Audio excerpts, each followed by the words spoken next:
क्या करती है? भागी जा रही घर। अब तू बंद करा दे। शादी है किसकी? चाचा ये पूरा चले जाओगी और तो किसके साथ आऊंगी?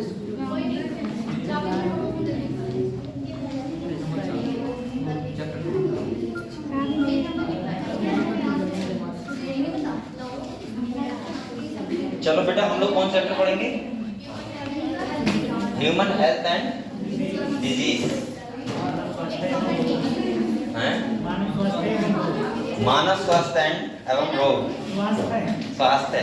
ठीक है, पहले ये बताओ आप लोग, बोलो मत कोई बच्चा, पहले ये बताओ आप लोगों ने जेनेटिक्स से क्वेश्चन लगाना स्टार्ट कर दिए सभी बच्चों ने? मैं आप लोगों को पीडीएफ भेज दूं, बताओ अगर आपको क्वेश्चन चाहिए तो।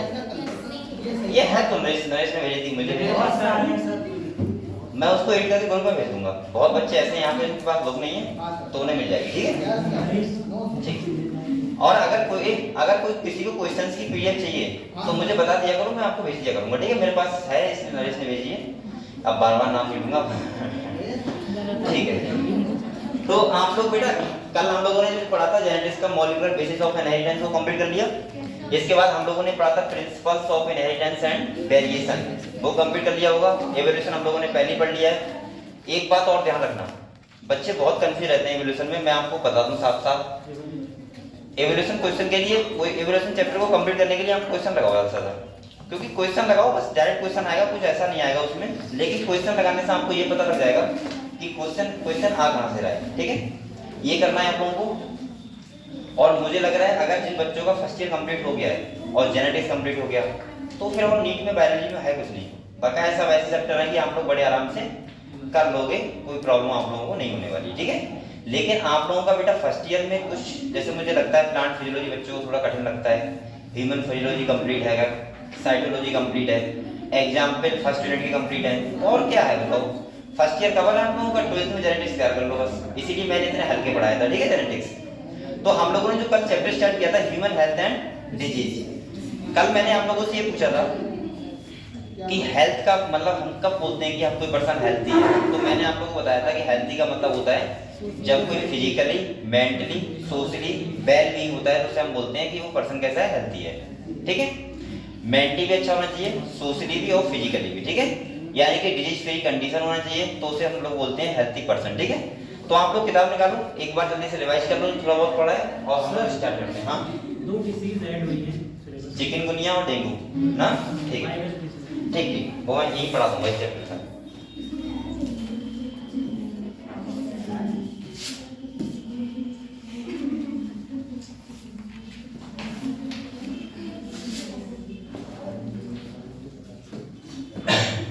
कल मैंने कौन सा किताब पढ़ा था जो आ गया था के बारे में? ये था ना, गोल्ड वाली खोली थी इसी में। कौन सी? ये वाली 2024 में वो ऊपर वाली। सही। ह्यूमन हेल्थ एंड डिजीज, तो आप लोग जल्दी से एक बार रिवाइज करो, फिर हम लोग आगे बढ़ेंगे। ठीक है, अभी नहीं पढ़ा? चलो ठीक है, तो पढ़ते हैं। तो सबसे पहले मैंने कल आप लोगों को बताया था ह्यूमन हेल्थ के बारे में। हम लोगों ने देखा था कि जब हमारी हेल्थ अफेक्टेड कब होती है, पहला जेनेटिक डिसऑर्डर हो कोई, दूसरा क्या हो बेटा, इन्फेक्शन हो, और तीसरा मैंने कहा था लाइफ स्टाइल, कि आप लोग एक्सरसाइज कितनी करते हो, आप लोग फूड कैसा लेते हो, आप लोग पानी कैसा पीते हो, ये बहुत डिपेंड करता है हमारी हेल्थ के लिए। ठीक है, डाइट कैसा लेते हो, तो ये सब आता है इसमें, जिसकी वजह से हमारी हेल्थ क्या होती है, अफेक्टेड होती है। ठीक है, अगले देखो, ये चैप्टर की वजह बेटा बहुत इंपॉर्टेंट है, ध्यान रखना, क्योंकि यहाँ से अच्छे खासे क्वेश्चन पूछे जाते हैं, और ये चैप्टर सिंपल भी बहुत है, कोई इसमें ऐसा कुछ है नहीं जो आप लोगों को कठिन लगेगा, लेकिन हाँ थोड़ा चैप्टर बड़ा है, क्योंकि यहाँ पे आपको कैंसर के बारे में पढ़ने को मिलेगा, एड्स के बारे में पढ़ने को मिलेगा, और डिजीज हैं उनके बारे में, इम्यून सिस्टम के बारे में, इसके बाद ड्रग्स के बारे में और एल्कोहल के बारे में, तो ये सब हम पढ़ेंगे डिटेल में। तो यहाँ पे कह रहा है बेटा, देखो कह रहा है health does not simply mean absence of disease. यहाँ पे कह रहा है सिंपल सा कि हेल्थ का मतलब ये नहीं कि आप हेल्थी हो तो आपको डिजीज नहीं है तो आप हेल्थी हो सकता है आपको कोई मेंटली प्रेशर हो। अगले कह रहा है और physical fitness, it could be defined as state of, बोलो मत कोई भी, complete physical, mental and social wellbeing. यहाँ पे कह रहा है कि फिजिकल, मेंटल और सोशल टोटली तरीके से वेलबींग होना चाहिए।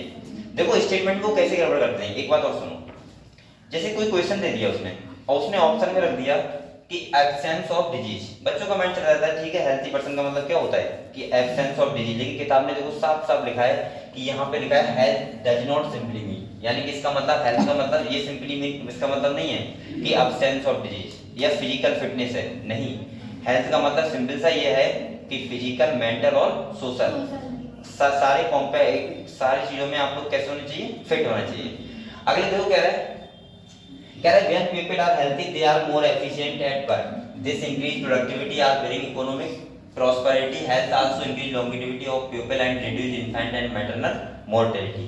आपको बताया जब हेल्थी पर्सन हेल्थी होता है कोई पर्सन तो वो सबसे ज्यादा काम अच्छे से करता है, उसकी जो एफिशिएंसी होती है वर्क करने की वो क्या होती है, बहुत ज्यादा होती है।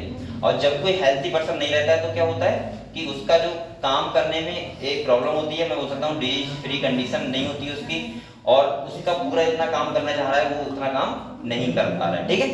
अगले कह रहा है बैलेंस डाइट, बोल रहा है, अगले कह रहा है balance diet, personal hygiene and regular exercise are very important to maintain good health. Good health के लिए क्या करना चाहिए, सबसे पहले कह रहा है बैलेंस डाइट लेनी चाहिए। दूसरा कह रहा है बेटा पर्सनल हाइजीन का मतलब अपना साफ सफाई का ध्यान रखना चाहिए। तीसरा कह रहा है रेगुलर एक्सरसाइज करनी चाहिए। आप लोग करते हो एक्सरसाइज, योगा करते हो, कराते हो, कैसे कराते हो भाई? बच्चों को कराया था, ड्यूटी लगी थी हमको। अच्छा 6 महीने की, 6 महीने योगा कहाँ पे? हम दोनों के पास सरकारी हमारा भी है सर, गवर्नमेंट दिया जरूर नहीं है। अच्छा, वैसे योगा करना बहुत जरूरी है क्योंकि इससे पता है बहुत सारी चीजें होती हैं जो हमारी एक रूटीन में आती हैं। हम लोगों को लगता है कि सही है स्वस्थ है, लेकिन जिससे स्वस्थ बिगड़ता है ना उससे पता लगता है कि काश करने कर लिया होता है चीजें, है ना, तो इसीलिए आप लोगों को करना चाहिए। अगले बेटा क्या कह रहा है देखो, अगले कह रहा है देखो yoga has been practised since that immemorial to achieve physical and mental health awareness about disease and their effect on different body function, vaccination against infection disease, proper disposal of waste, control of vector and maintenance of hygienic food and water resources are necessary for achieving good health. यहाँ पे कह रहा है personal yoga करना चाहिए। इसके बाद हम बोल सकते हैं कि बैलेंस डाइट लेनी चाहिए, आसपास की सफाई करनी चाहिए, अपने बॉडी की सफाई करनी चाहिए, मोहल्ले की सफाई करनी चाहिए जिससे वेक्टर ना हो, वेक्टर का मतलब मक्खी मच्छर ना हो, ठीक है, ये सब चीजें होनी चाहिए। अगले कह रहा है बेटा जो वेस्टेज चीजें होती हैं उसको डिस्पोज खत्म कर देना चाहिए और इससे क्या होगा एक गुड हेल्थ, यानी कि एक आदमी क्या रहेगा, स्वस्थ रहेगा, ठीक है। अगले देखो कह रहा है when the functioning of one or more organ of system is body adversely affected characterized by various sign and symptom, we say that we are not healthy। और उसी कंडीशन को बोलते हैं डिजीज। क्या बोलते हैं, जब हम बोल सकते हैं सिंपल मीन में कि हमारा बॉडी सही से फंक्शन ना कर रहा हो तो उस कंडीशन को हम लोग क्या बोलते हैं, डिजीज, ठीक है। उसमें कुछ सिम्टम दिख जाते हैं आपको, जैसे जब हम डिजीज वाले कंडीशन होते हैं तो आपका सर दर्द करता है, सही है, बहुत सारी चीजें होती हैं, फीवर आता है हम लोगों को, तो ये सब क्या होता है, इससे हमें क्या होता है, डिजीज आती है। अब अगले कह रहा है disease can be broadly grouped into two category, एक होती है बेटा इन्फेक्शियस और दूसरी होती है नॉन इन्फेक्शियस। इन्फेक्शियस का मतलब क्या होता है, ए बोलो मत आप लोग, बोलो मत, इन यहाँ तक आवाज आ रही है। इन्फेक्शियस का मतलब होता है जो पर्सन टू पर्सन एक दूसरे पर्सन में चली जाए, और नॉन इन्फेक्शियस का मतलब क्या होता है, जो एक पर्सन दूसरे पर्सन में ना जाए, ठीक है। बहुत सारी डिजीज होती हैं जो इन्फेक्शियस होती हैं, जैसे कॉमन कोल्ड हो गया, सही है, बहुत सारी डिजीज हैं। और नॉन इन्फेक्शियस मतलब कुछ ऐसी डिजीज होती हैं जो नॉन इन्फेक्शियस होती हैं, एक पर्सन को है दूसरे को रहेंगी, दूसरे को नहीं ट्रांसफर होंगी। तो यहाँ पे कह रहा है disease which are easily transmit from one person to another are called infectious disease, यानी कि जो एक पर्सन से दूसरे पर्सन में चली जाती है उन्हीं को बोलते हैं हम लोग इन्फेक्टियस डिजीज। अगले कह रहा है infectious disease are very common and everyone of the suffers from these at some time और other, some of the infectious disease like AIDS हो गया are fatal, among non infectious disease जैसे cancer हो गया is the major cause of death. आप लोग बताएं जैसे एड्स हो गया, कॉमन कोल्ड हो गया, बहुत सारी डिजीज है, फीवर हो गया, मलेरिया वो टाइप का होता है जो, वो सब कैसी होती हैं, इन्फेक्टियस। और नॉन इन्फेक्टियस का मतलब क्या होता है, जैसे कैंसर हो गया, अगर एक पर्सन को है तो उसी को रहेगा, ठीक है। इसके बाद जैसे हीमोफीलिया हो गया, ये सब कैसी डिजीज हैं, नॉन इन्फेक्टियस डिजीज। तो आप लोग ये समझ गए बेटा। इसके बाद कह रहे हैं drugs and alcohol have also affected our health, यानी कि ड्रग्स और अल्कोहल क्या करते हैं, हमारी हेल्थ को क्या करते हैं, अफेक्टेड करते हैं। तो यहाँ तक सब लोगों को क्लियर है बेटा। अब हम लोग पढ़ेंगे एक एक करके डिजीज के बारे में, कौन कौन सी डिजीज होती हैं जो एक ह्यूमंस को होती हैं। ठीक है। तो आप लोग बेसिकली तो पता है, जैसे मैंने कहा था डिसऑर्डर बहुत टाइप के होते हैं, आपको पता है जेनेटिक होते हैं, क्रोमोसोमल होते हैं, इसके बाद एक्वायर्ड डिसऑर्डर होते हैं जो हम लोग यहाँ पे पढ़ रहे हैं, जो हमें बाद में पैथोजन वगैरह से होते हैं, वो सब डिसऑर्डर हम लोग यहाँ पे पढ़ेंगे। तो यहाँ पे हमें डिजीज जो करते हैं उन्हें क्या बोलते हैं? पैथोजन। क्या बोलते हैं? वो कोई फंगस हो सकता है, कोई माइक्रोब्स यानी कि बैक्टीरिया हो सकता है, कोई वायरस हो सकता है, प्रोटोजोआ हो सकता है। अगर इन सभी के द्वारा, किसी के भी द्वारा अगर हमें डिजीज हो रही है तो उसको हम लोग बोलते हैं पैथोजन। क्या बोलते हैं बेटा? पैथोजन। तो यहाँ देखो कह रहे हैं wide range of organism belonging to bacteria हो गया, वायरस हो गया, fungi, protozoans, helminths etc could cause disease in human. ये सारे क्या करते हैं? किसी भी ह्यूमन को क्या करते हैं? डिजीज कॉज करते हैं। कह रहे all parasite are therefore pathogen as they cause a harm to the host while living in और देम। होस्ट का मतलब क्या होता है बेटा? किसी दूसरे पर्सन के, किसी दूसरे पर्सन के ऊपर जाके उसको डिलीज करना, वो उसके लिए क्या हो गया? होस्ट। समझ गए? होस्ट का मतलब क्या होता है? दूसरे के ऊपर जाना। जैसे पैथोजन होता है वो किसी दूसरे पर्सन के ऊपर तो आता है, चाहे वो अपना न्यूट्रिशन लेने आ रहा हो, चाहे अपना उसका हैबिटेट हो रहने के लिए आ रहा हो, तो ये सब क्या होते हैं? दूसरे उस होस्ट होते हैं। कह रहा है all parasite are therefore pathogen as they cause harm to host by living in और them. The pathogen can enter our body by various means, multiply and therefore will normal vital activity resulting in morphological and functional damage. आपको पता है कोई भी pathogen आता है हमारी body में, चाहे वो न्यूट्रिशन के लिए आ रहा हो या किसी के लिए भी आ रहा हो, अपना लाइफ साइकिल कंप्लीट करने के लिए आ रहा हो, वो हमें क्या करता है? डिजीज कॉज करता है। ठीक है, होस्ट के ऊपर रह के। अगले कह रहा है बेटा pathogen have to adopt to life within the environment of the host. For example the pathogen that enter the gut. Gut का मतलब क्या होता है?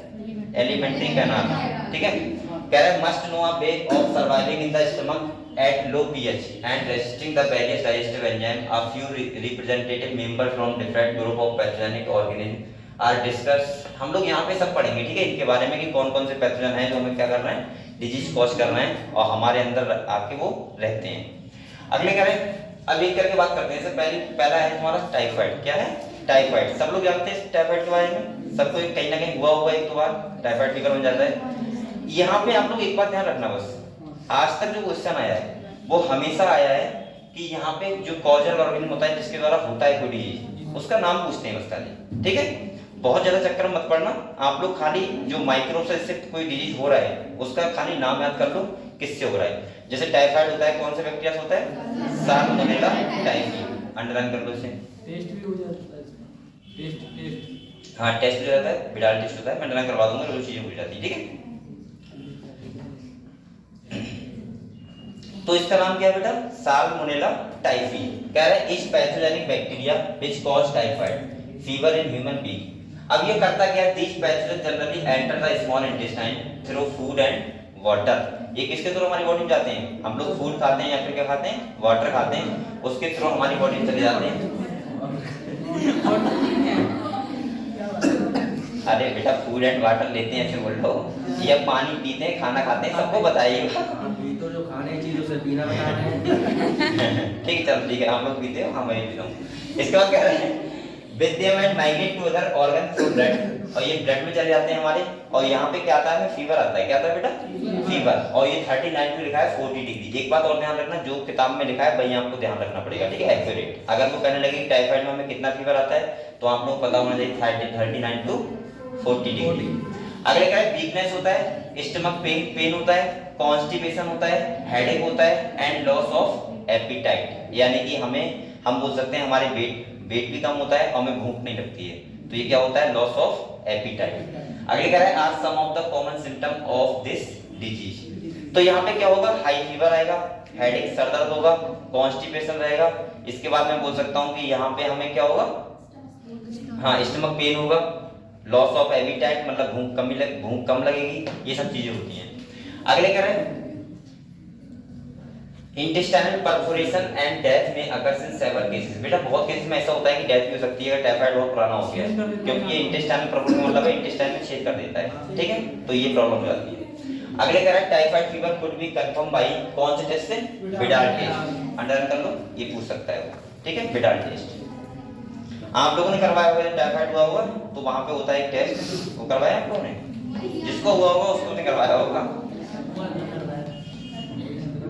उस पे आता है टाइफाइड साल्मोनेला टाइफी लिखा भी होता है, कि आप पॉजिटिव हो या फिर नेगेटिव। इसका पूरा नाम होता है साल्मोनेला टाइफीमीरियम, ठीक है।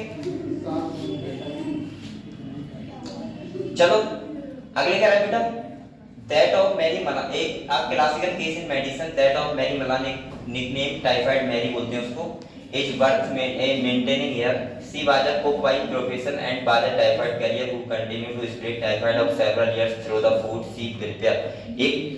एक लेडीज थी, इसका नाम क्या है, मैरी मलान, उसको हम लोग बोलते हैं टाइफाइड मैरी। वो खाना बनाती थी और वो क्या करती थी, खाना बना रही है तो जो लोग खाते थे उनको टाइफाइड को ट्रांसफर करती थी, इसीलिए उसको बोलते हैं हम लोग टाइफाइड मैरी नाम से। क्लियर, इसको भी अंडरलाइन कर लो। इसका नाम में क्या करो, नहीं पूछा जाएगा, वैसे तो मैं बोल सकता हूँ, लेकिन आप लोग करो तो कर सकते हो। तो हमने टाइफाइड के बारे में क्या देखा बेटा, सबसे पहले बैक्टीरिया का नाम कौन सा है, साल्मोनेला टाइफीमीरियम। दूसरा मैंने देखा यहाँ पे क्या होता है, इंटेस्टाइन में पोर्स हो जाते हैं, छेद हो जाते हैं अगर ज्यादा हाई हो गया तो। तीसरा यहाँ वीकनेस हो गया, लॉस ऑफ एपिटाइट हो गया, इसके बाद एक स्टमक पेन हो गया, कॉन्स्टिपेशन हो गया, हाई फीवर 39 to 40 डिग्री। तो ये सब जो कैरेक्टर होते हैं वो किसके होते हैं, टाइफाइड के। क्लियर, इसके लिए हम लोग एक टेस्ट करवाते हैं, इसे बोलते हैं बिडाल टेस्ट। क्या बोलते हैं, बिडाल टेस्ट बोलते हैं। और यहाँ पे मैं बोल सकता हूँ टाइफाइड मैरी, एक लेडीज का नाम है, एक क्या है, मतलब टाइफाइड मैरी बोलते हैं उसको। और जो क्या कर रही थी, खाना बनाती थी और वो लगातार ट्रांसफर कर रही थी डिश को। हाँ, खाना बनाएगी बेटा, खाना खाएगी तो खांसीगी भी, छींकेगी भी, कुछ ना कुछ तो करेगी, तो उसी हिसाब से ड्रॉप चली जाएगी। हाँ कर सकते हैं, कुछ जो इन्फेक्टेड होती हैं हो सकती हैं। इसके बाद टॉयलेट गए, हाथ साफ नहीं करे सही से, उसके बाद हाथ साफ कर दिया, तो ये सब प्रॉब्लम तो हो सकती है ना। अब बेटा एक कुक है, वो क्यों ध्यान रखेगी। अब आप लोग क्या सोच रहे हो, आप लोग घर में खाना बना रहे हो तो सही है, बहुत सेफली बनाते हो। आपको पता है होटल में कैसा खाना बन रहा है, कहाँ पे, वो लोग तो अभी ट्राई करके आए, वहीं से चालू हो गए समोसे बनाने, ठीक है, आप लोग नहीं खा रहे हैं तो ट्रांसफर तो हो ही जाएगा ना। तो ये सब कारण होते हैं, ठीक है। इस तक अरे ऐसे ऐसे केस देखने को मिलते हैं।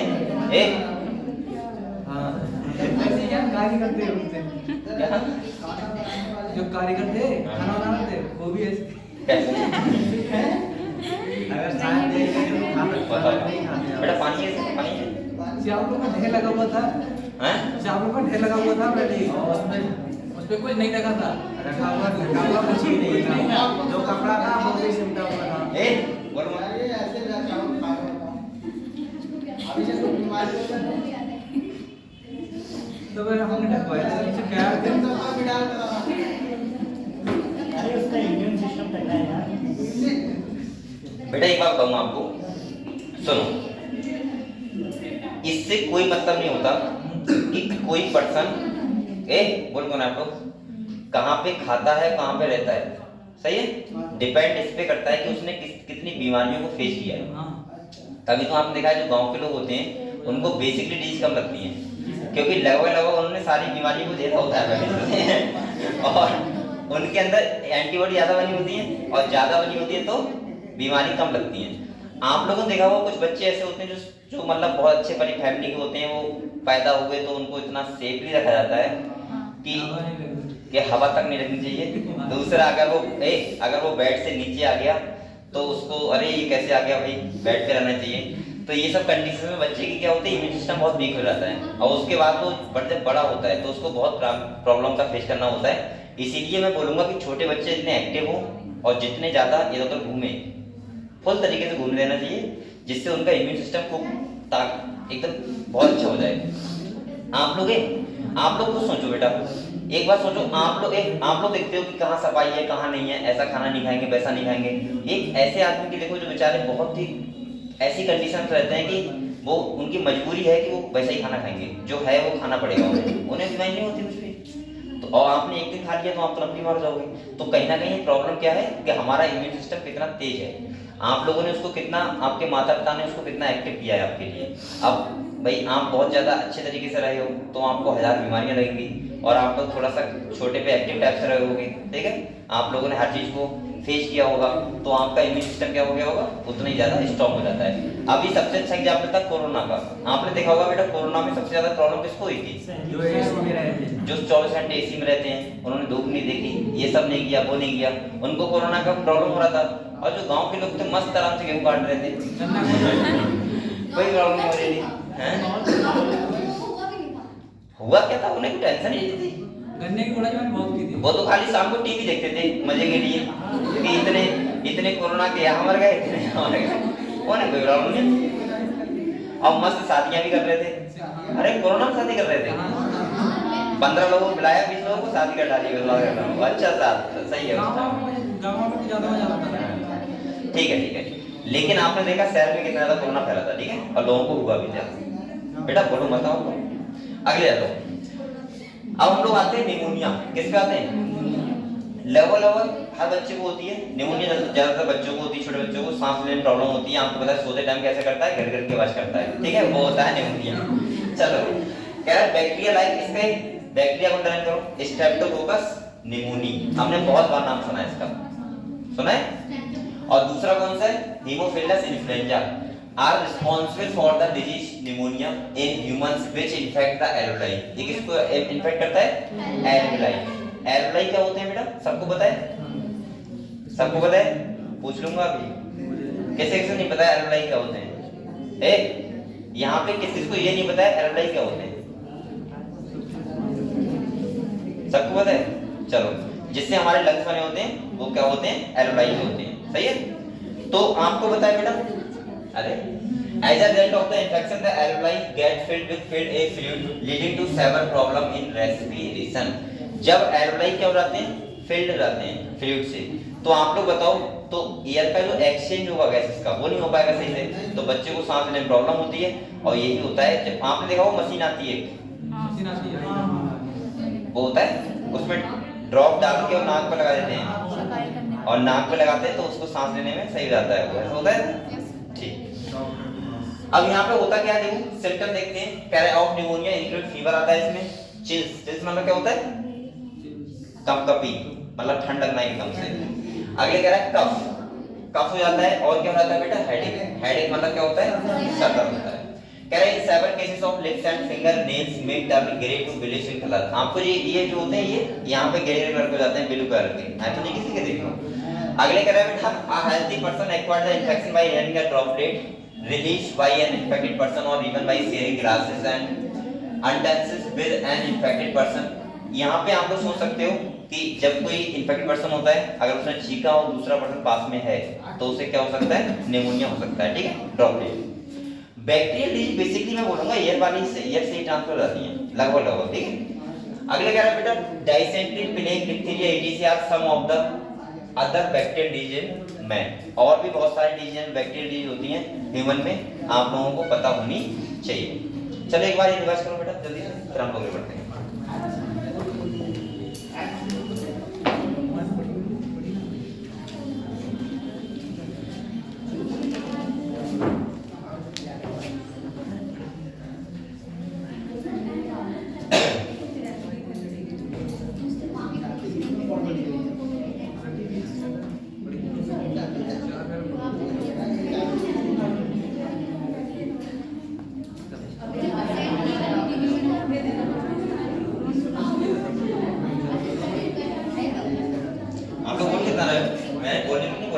पढ़ाई करो, रिवीजन कर लो। चलो इतना क्लियर हो सब लोगों को। अब देखो अगले हम बात करते हैं। अगले कह रहे हैं कुछ वायरस डिजीज भी होती है। कैसी डिजीज होती है? वायरस डिजीज, ठीक है, हमने पढ़ लिया। अच्छा एक बार बताओ बैक्टीरियल डिजीज, बेटा बैक्टीरिया जो होता है उससे हमें फायदा भी तो बहुत है और डिजीज भी करते हैं, लेकिन वायरस से हमें कोई फायदा नहीं होता है, खाली क्या होता है? नुकसान ही होता है, हार्मफुल होता है वायरस। हाँ एक का वायरस है, जैसे एग्जांपल सब जस्ट जैसे एक एग्जांपल ए उसका बैक्टीरियोफेज वायरस होता है, वो लगभग हमारे लिए बहुत सही होता है क्योंकि वो बैक्टीरिया को इन्फेक्ट करता है, ठीक है। इसीलिए हमें गंगा जी में पाया जाता है, गंगा के पानी में पाया जाता है, तो इसीलिए कहते हैं कि वहां जाओ तो डिजीज क्या हो जाती है? कम हो जाती हैं। और बेसिकली इसकी डिजीज तो कम हो ही जाएंगी, ठीक है, अगर आपको गंगा का पानी में डाल के नहा रहे हो तो। और कोशिश किया करो, अगर आप पहली बात तो कैसे घर में इतना होता है, अगर आप चाहो तो गंगा जी का पानी डाला करो और फिर नहाया करो हैं। 2 बूंद 2 बूंद से क्या हो जाएगा? 2 बूंद जिंदगी नहीं है यहाँ पे। कम से कम इतना तो डाल ही लो जिससे 2000 वायरस में आ जाए पानी में। चलो अगले देखो। कह रहा है many virus also called disease in human being. जैसे सबसे पहले लिखा है राइनो वायरस। कौन सा लिखा है? अंडरलाइन करो इसे। वहां नहीं जा रहे हैं क्या कर रहा है? अरे बंद तो रहा है प्लान लेकिन अभी ये जाओ 144 साल बाद आएगी। भीड़ बहुत है अभी। सर 26 तारीख तक है ना? देखते हैं दिल्ली में आग हो रहा है। सोचेंगे ये लोग क्या आया करना है है। सर कुंभ के मेले में कौन आया हुआ है? कुंभ के मेले में? हाँ बताओ कौन आया हुआ है? वही तो पूछ रहा हूँ। मैं समझ नहीं आ रहा हूँ तेरी बात को, बताओ। अरे बोल दो, ऐसे ही बोल दो। कौन आया हुआ है? चलो कोई भी आया हो तुम टेंशन ना लो। महाकुंभ में कौन आएगा? बता दो बताया आपके लिए।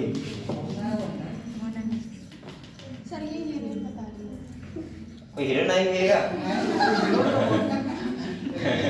इस वर्ष में लाना के लिए हैं? अरे वहाँ तो डेली कोई ना कोई आ रहा है। चलो आ रहे हैं क्या रहे हैं? आज नहीं जा रहा। चलो इधर देखो नहीं आप बेटा, यहाँ कह रहा है राइनो वायरस। राइनो वायरस को आप अंडरलाइन कर दो, ठीक है? करो। कह रहा है represent one such group of virus which cause. बेटा बोलो मत, आपको बातें करोगे तो जाओ, मैं करवा देता हूँ बातें आपको, इससे शांत रहो। अगले कह रहा है यहाँ पे राइनो वायरस की जो बेस होती है कौन सी होती है? Common cold. कौन सा होता है? Common cold. कह रहा है they infect the nose and respiratory passage but not the lungs. सबसे इंपॉर्टेंट बात यहाँ पे, इसको लर्न करना। लिखा है नॉट द लंग्स। ये लंग्स को नहीं होती है, ये नॉस्ट्रिल को होती है हमारे, यानी कि वहां पे पैसेज ब्लॉक होता है खाली बस, ठीक है? अगले कह रहे हैं common cold is characterised by nasal congestion and discharge, sore throat, hoarseness, cough, headache, सही है, टायर्डनेस, ईटीसी। आप लोगों को ये सारे कैरेक्टर पता होंगे कि कॉमन कोल्ड सबको हो चुका है, मतलब हर बार में होता है सबको, एक आध का भी होगा भी है, सब किसी को नहीं है। अब ऐसे नहीं देखेगा जैसे एक साथ देख रहे हैं, तुमको खुद भी पता होगा है नहीं है। नहीं है। अगले कह रहा है which usually लास्ट एक कह रहा है फॉर 3 से 7 दिन। इसे भी लर्न करो बेटा, ये 3 से 7 दिन में लगभग अपने आप से ठीक हो जाता है, ठीक है? अगले कह रहा है ड्रॉपलेट रिजल्टिंग फ्रॉम कफ और sneeze of an infected person are either inhaled directly और transmit through contaminated object such as pens हो गया, बुक, कप या डोरक्नो हो गया, कंप्यूटर, कीबोर्ड और माउस। मतलब ये किसी भी तरीके से अगर कोई पर्सन ने किसी को कॉमन कोल्ड है और दूसरा उसके पास भी बैठा है तो लगभग उसको होने के चांस पूरे रहते हैं, अगर वो इसका कोई सामान यूज कर रहा है तो। समझ गए? कह रहा है and cause infection in healthy person, और ये हेल्थी पर्सन में हो सकता है। तो आप लोगों ने पहला देखा टाइफाइड, जिसको मैंने बताया साल्मोनेला टाइफिम्यूरियम। दूसरा आपने देखा निमोनिया, जो बताया मैंने स्ट्रेप्टोकोकस निमोनी, सही है? और इसके बाद हमने तीसरा देख लिया कॉमन कोल्ड, जो होता है राइनो वायरस से। क्लियर है इतना? और ये हमने देखा कि हीमोफिलस इन्फ्लुएंजा जो भी करता है क्या? निमोनिया। क्लियर है इतना? ठीक है बेटा, चलो अगले बढ़ते हैं। अगले का है बेटा मलेरिया। मलेरिया सब बच्चों को पता होगा, मच्छर के काटने से होता है और मच्छर के सलाइवरी ग्लैंड में प्रेजेंट होता है स्पोरोजोइट्स। क्या होता है? और स्पोरोजोइट्स जब हमारे अंदर जाते हैं तो आपको पता है वहां पे आरबीसी को ब्रश करते हैं, और आरबीसी को ब्रश करते हैं तो हमें क्या आता है? फीवर आता है, और वही होता है क्या? मलेरिया। तो देखो कह रहा है some of the human disease are caused by protozoans you might have heard about malaria. इसमें क्या सबसे कठिन सबसे हार्ड डिजीज है? मलेरिया। और मलेरिया बेसिकली तब होती है मच्छर काटने से नहीं होती है। ऐसे हो सकता है जब कोई इन्फेक्टेड मच्छर काटता है तब मलेरिया होता है। अगर कोई पर्सन है उसको मलेरिया है, एक मच्छर ने आकर उसको काटा है और फिर वो हेल्थी पर्सन को काटेगा तो मलेरिया हो जाएगा। ऐसा नहीं नॉर्मल को मच्छर काटेगा तो मलेरिया हो जाएगा। लेकिन अब ये भी बात है भाई कि हम लोग ऐसा ना कहेंगे कि भाई तो ये मलेरिया वाला है या नहीं है, उसको ऐसा भी देख सकते हैं कि कौन सा मलेरिया वाला है, कौन सा सही है ना? ठीक है, इसलिए मच्छरों से बचना चाहिए। अगले देखो कह रहा है a disease man has been fighting since many years plasmodium. Underline करो बेटा इसका। पहली बात तो ये करो प्लाज्मोडियम बाइवेक्स, प्लाज्मोडियम मलेरिया और प्लाज्मोडियम फैल्सिपेरम, ये तीनों क्या हैं? स्पोरोजोइट्स हैं जो क्या करते हैं? मलेरिया कॉज करते हैं। क्लियर? अंडरलाइन कर लो बेटा। अच्छा तो बच्चा बताएगा मैंने प्लाज्मोडियम और कहां पे नाम लिया था एक बार इसके अलावा? एक तो ये तो स्पोरोजोइट्स है, लेकिन प्लाज्मोडियम कुछ और भी था, बताओ क्या था? प्लाज्मोडियम को वर्गीकरण क्लासिफिकेशन बताओ कोई बताओ। उस चैप्टर में आया था। इस चैप्टर में हम कौन सा? और एक वो क्लासिफिकेशन ऑफ बायोलॉजी कहाँ पे? उसमें नहीं। अरे वो मुझे नाम नहीं याद आ रहा उसका। हिंदी में बताऊँ मैं? मुझे हिंदी में पता है। हाँ हिंदी में। अपवंग कवक, हाँ कौन के नाम? Slide mode. सिलाई मोड। ठीक है, सिलाई मोड में हमने देखा था कंडीशन होती है फेवरेबल और दूसरी होती है अनफेवरेबल, पता है आपको? तो वहां पे बना था प्लाज्मोडियम था ना, और उसके बाद प्लाज्मोडियम डिफरेंशिएट होता है अनफेवरेबल कंडीशन में फ्लोटिंग बॉडी में, और वो क्या करता है? स्पोर का फॉर्मेशन करता है। पता है आप लोगों को ये सब बातें? ठीक है, पता तो नहीं था है। अगर देखो कह रहा है are responsible for different type of malaria of this malignant malaria caused by plasmodium falciparum. सबसे खतरनाक ये होती है, is the most serious and one can even be fatal. तो बेटा इस लाइन को आप लोग इंपॉर्टेंट है, इंटर्न करो ये वाला और ये पूरा यहाँ से यहाँ तक। मोस्ट सीरियस आपसे हो सकता है कौन सा स्पोरोजाइट होता है, तो कौन सा होता है? Plasmodium falciparum. ठीक है, अभी इसकी लाइफ साइकिल पढ़ाऊंगा पूरी मलेरिया, ठीक है? कहाँ पे क्या होता है पूरा डायग्राम बना हुआ है, हम वो भी पढ़ेंगे। तो आपने मलेरिया के बारे में समझ लिया। मलेरिया में क्या होता है? जब कोई स्पोरोजाइट होता है जो मच्छर में है, अगर वो मच्छर को हम बोल सकते हैं सही पर्सन को काट ले तो उसको क्या हो जाएगा? मलेरिया हो जाएगा, और मलेरिया में क्या हो सकती है? डेथ हो सकती है, ठीक है, किसी पर्सन की। क्लियर? चलो आगे देखो, आगे कह रहा है let us take a glance at the life cycle of plasmodium. Plasmodium enter the human body as sporozoite. अब आप लोग पहले इसको पढ़ने से पहले आप लोग इसे देखो, ये क्या है? लाइफ साइकिल है। क्या है? पहले समझ लो, फिर हम लोग वो लाइनें पढ़ेंगे, ठीक है? देखो सबसे पहले मैं आपको कहानी बता दे रहा हूँ एक बार, ठीक है? देखो होता क्या है, जो मलेरिया का पैरासाइट होता है, स्पोरोजाइट होता है, मतलब उसका लाइफ साइकिल दो होस्ट में कंप्लीट होता है। एक तो होस्ट होता है उसका ह्यूमन, और दूसरा होस्ट होता है एक मच्छर। अगर मान लिया किसी को मलेरिया है, सुनो, उसको किसी मच्छर ने नहीं काटा तो वो पर्सन ठीक हो गया, मलेरिया वहीं पे खत्म हो गया, ठीक है? लेकिन अगर किसी पर्सन को मलेरिया है और उसको 10-15 मच्छरों ने काट लिया तो वो स्पोरोजाइट फिर कहाँ पहुंच जाएगा? मॉस्किटो के अंदर, और मॉस्किटो के अंदर पहुंच जाएगा तो वो अपना लाइफ साइकिल को कंप्लीट कर लेगा। और अगर लाइफ साइकिल कंप्लीट कर लिया, अब वो मच्छर होंगे 10-15, वो जिसको काटेंगे वो क्या करेंगे? मलेरिया ट्रांसफर कर सकते हैं, ठीक है? तो पहली बात तो ये है, अगर किसी पर्सन को मलेरिया है तो उसको बेसिकली बहुत सेफ रखना चाहिए। सेफ का मतलब है कि उसके पास कोई मच्छर ना आए, क्योंकि जिस पर्सन को अगर मलेरिया है तो सबसे पहले तो उसको ही सेफ रखो, जिससे उसका लाइफ साइकिल जो है वो कंप्लीट ना हो पाए स्पोरोजाइट का। और अगर उसको 15-20 मच्छरों ने काट लिया तो 15-20 मच्छर समझ लो अब वो मलेरिया कोज कर सकते हैं किसी भी पर्सन को। समझ गए बात? तो मलेरिया का जो पैरासाइट होता है, यानी बोल सकते हैं वो कितने होस्ट में कंप्लीट होता है लाइफ साइकिल उसका? दो। एक होता है कौन? मच्छर, और दूसरा कौन होता है? ह्यूमन। क्लियर है इतना? अब देखो होता क्या है, कोई मच्छर है जिसके अंदर पहले से स्पोरोजाइट है, सही है? उसने काटा। अब आपको बताए यहाँ पे हम बात करते हैं कि मच्छर काटता कौन सा है, तो वो काटता है फीमेल एनाफिलिस। कौन सा काटता है?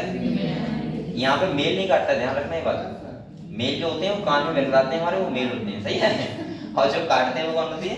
फीमेल। उसका एक रीजन है, क्योंकि फीमेल एनाफिलिस जो होती है उसको अपने रिप्रोडक्टिव पर्पस के लिए हमारे ब्लड से एक प्रोटीन चाहिए होता है, इसका नाम होता है एल्ब्यूमिन। कौन सा होता है? तो वो मच्छर एक्चुअली में आता है प्रोटीन लेने, एल्ब्यूमिन प्रोटीन लेने, ठीक है?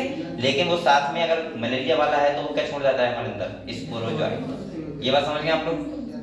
किसी मच्छर ने काटा, हमारे ब्लड में क्या किया उसने? स्पोरोजाइट छोड़ दिया।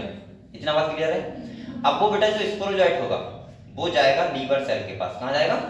लीवर सेल के पास, और वहां पे जाने के बाद अपना नंबर बढ़ाएगा, और उसको हम लोग बोलते हैं ट्रोफोजॉइट। क्या बोलते हैं? ट्रोफोजॉइट। मैं इसमें बहुत कम लिखा है, मैं आपको पूरा कहानी समझा दे रहा हूँ, ठीक है? अब आपसे अगर कोई पूछे कि बताओ, रुको, ट्रोफोजॉइट में साइलेंट बोलते हैं। क्या बोलते हैं? साइलेंट, क्योंकि साइज को नहीं करता है, साइलेंट बोलते हैं उसको। यहाँ ये भी नहीं लिखा है। अब समझ, साइलेंट के अंदर क्या होता है? वो डेवलप होते हैं। अगर आपसे कोई पूछे कि बताओ साइलेंट और स्पोरोजाइट में क्या डिफरेंस है, तो आप बोलोगे जो स्पोरोजाइट होता है उसका शेप होता है स्पिंडल शेप, और साइलेंट का शेप होता है सर्कुलर। कैसा होता है? सर्कुलर। इसके बाद सुनो, साइलेंट के अंदर डेवलप होते हैं मीरोजॉइट। क्या डेवलप होते हैं? मीरोजॉइट। एक्चुअली में ये ऐसे मान लो जैसे एक बैग होता है, वो साइलेंट हो गया, उसके अंदर तुम्हारे सामान रखा है, वो क्या हो गया? मीरोजॉइट। मीरोजॉइट जाते हैं, साइलेंट जाते हैं बहुत नंबर में, और इसके बाद उनके अंदर क्या डेवलप होते हैं? मीरोजॉइट। साइलेंट ब्रेस्ट होते हैं, उससे निकलते हैं मीरोजॉइट, और मीरोजॉइट जो एक्चुअली होते हैं, अगर आपसे पूछा जाए कि बताओ आपको डिजीज कौन कॉज करता है, स्पोरोजॉइट ऑप्शन में दिया है, मीरोजॉइट, ये और भी ट्रोफोजॉइट दिया है, एक ट्रोफोजॉइट नाम आता है, एक साइजॉइट आते हैं, 4 नाम आते हैं, तो आप बोलोगे एक्चुअली मीरोजॉइट कौन करता है, मीरोजॉइट। ये मीरोजॉइट हमारी एक जाता है मेल जाता है एक आरबीसी में, फीमेल जाता है एक आरबीसी में, और ये आरबीसी क्या कर देते हैं, ब्रेस्ट कर देते हैं। आरबीसी ब्रेस्ट होगी तो वहां पे हीमोग्लोबिन होता है, क्या होता है, हीमोग्लोबिन कन्वर्ट हो जाता है हीमोजोइन में, किसमें जाता है, और इसीलिए हमें बहुत तेज फीवर आता है एकदम, सही है, फीवर आया। अब बेटा क्या हुआ, मेल और फीमेल अलग अलग आरबीसी में है मीरोजॉइट। अब क्या होता है, मच्छर फिर से काटता है। यहाँ तक की कहानी एक ह्यूमन के पास थी, अगर यहाँ पे ह्यूमन को किसी भी मच्छर ने नहीं काटा है तो वो ट्रांसफर अगले नहीं होगा, बस वहीं पे खत्म हो जाएगा उसका लाइफ साइकिल, वो पर्सन सही हो या उसकी मृत्यु हो, वो बात की बात है। अगर मच्छर ने काटा फिर से उसको, तो अब वो क्या होगा, जो मच्छर होगा वो उस आरबीसी को अपने अंदर ले लेगा, यानी कि हम बोल सकते हैं कि जो फर्टिलाइजेशन होता है वो किसके अंदर होता है, मच्छर के अंदर, और फर्टिलाइजेशन होगा और फिर से क्या बन जाएगा, स्पोरोजॉइट, और जो स्टोर हो जाएंगे किसमें, सलाइवरी ग्लैंड में। अब वो मच्छर जिसको भी काटेगा फिर वो क्या करेगा, कौश, मलेरिया। तो ऐसे करके मलेरिया का जो ये स्पोरोजॉइट होता है उसका लाइफ साइकिल कितने पार्ट में कंप्लीट होता है, 2 होस्ट में होता है। अगर एक होस्ट में रहेगा तो उसका लाइफ साइकिल खत्म हो जाएगा। इसीलिए मच्छर वाले जो मलेरिया वाले पर्सन के लिए बहुत जरूरी होता है उसको सेव करके रखें। सेव का मतलब है कि उसको कोई मच्छर ना काट पाए, अगर किसी मच्छर ने काट लिया तो वो अगले फिर ट्रांसफर होता रहेगा। समझ गए आप लोग? यही कारण था कि पहले जो गांव में, बहुत पहली बार बता रहा हूं कि गांव में मलेरिया जब होता था मलेरिया, तो बेटा पूरे पूरे गांव खत्म हो जाते थे मलेरिया से। अरे तुम्हें क्या लग रहा है कि एक को हुआ, फिर 2 को हुआ, फिर 4 को हुआ, 10 को हुआ? पहले इतना ट्रीटमेंट नहीं था, कोई बैरियर था नहीं हैं? बैरियर? अच्छा हाँ सही है तो नहीं था, मैं कौन सा बात कर रहा है इस बात को। तो इसका मतलब ऐसा हो सकता है कि पहले हॉस्पिटल भी इतने नहीं थे और मेडिकल सुविधाएं भी इतनी नहीं थी। तो यहाँ पे मैं ऐसे बोल सकता हूँ कि यहाँ पे हाँ उस टाइम पे पूरे के पूरे गांव लोग खत्म हो जाते हैं। इसलिए यहाँ पे एक लिखा हुआ है, एक लाइन आप बायोलॉजिकल क्लासिफिकेशन में वहां लिखा हुआ है कि मलेरिया की वजह से एक पॉपुलेशन पे बहुत ज्यादा इफेक्ट आया है कि कम हुई पहले के टाइम पे। तो इसी बात से समझ गए आप लोग? तो मलेरिया का मतलब है कि मलेरिया अगर किसी को है तो उसे बहुत सेफ रखना चाहिए जिससे उसका लाइफ साइकिल कंप्लीट ना हो।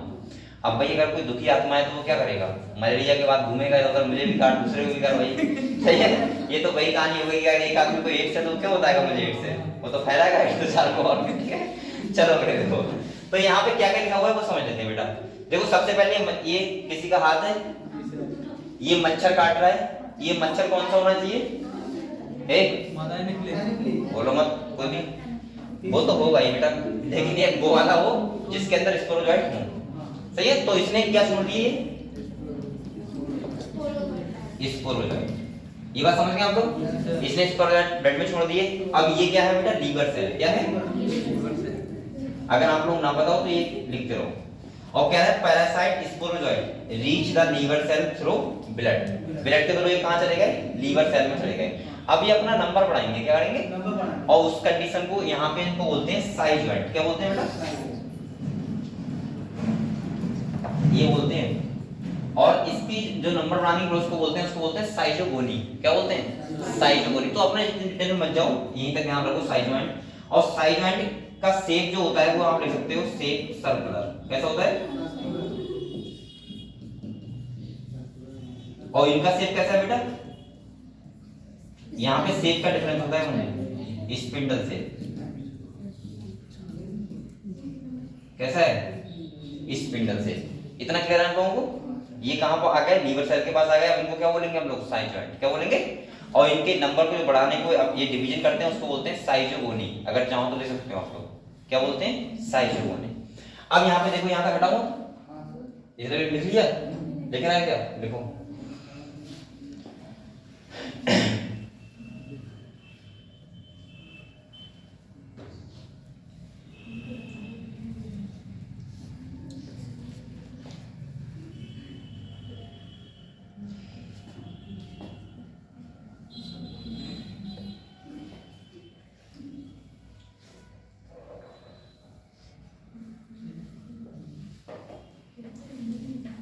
और पढ़ाई हम लोग बहुत मेहनत से करते रहो, समझ रहे हो?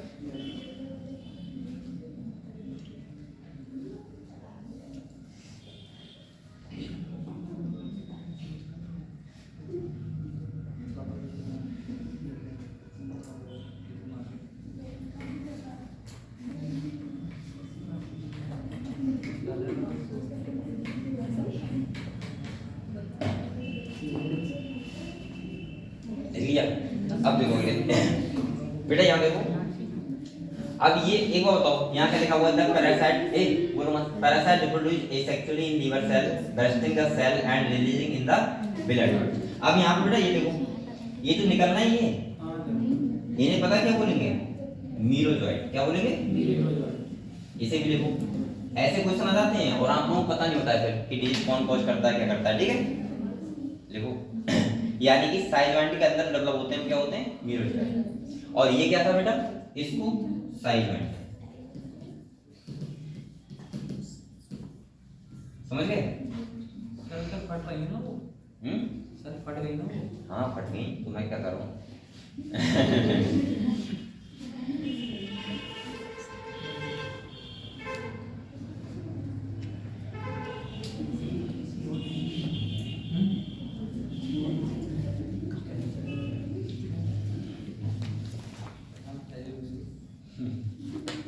ऐसा किसी और डिसीज में भी होता है ना, किसमें, ब्लास्ट हो जाती है सर, जैसे कुछ और बोलते हैं शायद कैंसर में। ना कैंसर में तो वो होता है, वो ग्रोथ करता है कैंसर में तो।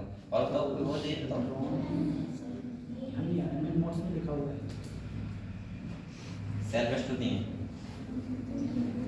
हो सकता है डिजीज होगी, बहुत सारी डिजीज है, पास में बहुत सारी डिजीज हैं बेटा, एक डिजीज सुनना है। और देखो चलो अगले यहाँ तक कल क्लियर हुआ। अब अगले देखो बेटा यहाँ क्या है, देखो parasite reproduce asexually in red blood cell bursting the red blood cell and causing cycle of fever and symptom release parasite infect new red blood cell। और यहाँ पे देखो, यहाँ पे एसेक्सुअल रिप्रोडक्शन हुआ और यहाँ पे देखो फीमेल और एक तरफ क्या है बेटा, मेल। यहाँ तक की कहानी जो ह्यूमन के अंदर, ह्यूमन को तो फीवर आ गया और ये आरबीसी में लगातार जा रहे हैं, आरबीसी ब्रश कर रहे हैं, इसका मतलब ह्यूमन के अंदर आरबीसी कमी हो जाएगी, सांस लेने में प्रॉब्लम होगी और हीमोग्लोबिन कमी हो जाएगी, तो हीमोग्लोबिन कन्वर्ट हो जाएगा हीमोजॉइन में, फीवर आएगा बहुत तेज, ह्यूमन की डेथ हो सकती है। लेकिन अब अगर इसको मच्छर ने काटा इस ह्यूमन को फिर से, तो अब ये क्या करेगा, इसको आरबीसी को ये मच्छर ले लेगा और बेटा इनके मच्छर के अंदर क्या होता है, फर्टिलाइजेशन क्या होता है। तो यहाँ लिखा female mosquito take up gametocyte with blood meal, और अगले कह रहा है fertilisation and development take place in the mosquito intestine. ये क्वेश्चन आ सकता है, पूछ सकता है कि बताओ कि जो एक पैरासाइट था उसका फर्टिलाइजेशन किस में होता है, तो आप लोग क्या बताओगे, मॉस्किटो में होता है।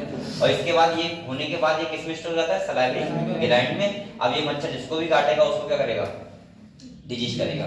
तो ये लाइफ साइकिल था किसका, लाइफ साइकिल ऑफ प्लाज्मोडियम का था, जो आप लोगों ने देख लिया। ठीक है ठीक है, तो क्लियर हो सब बच्चों को।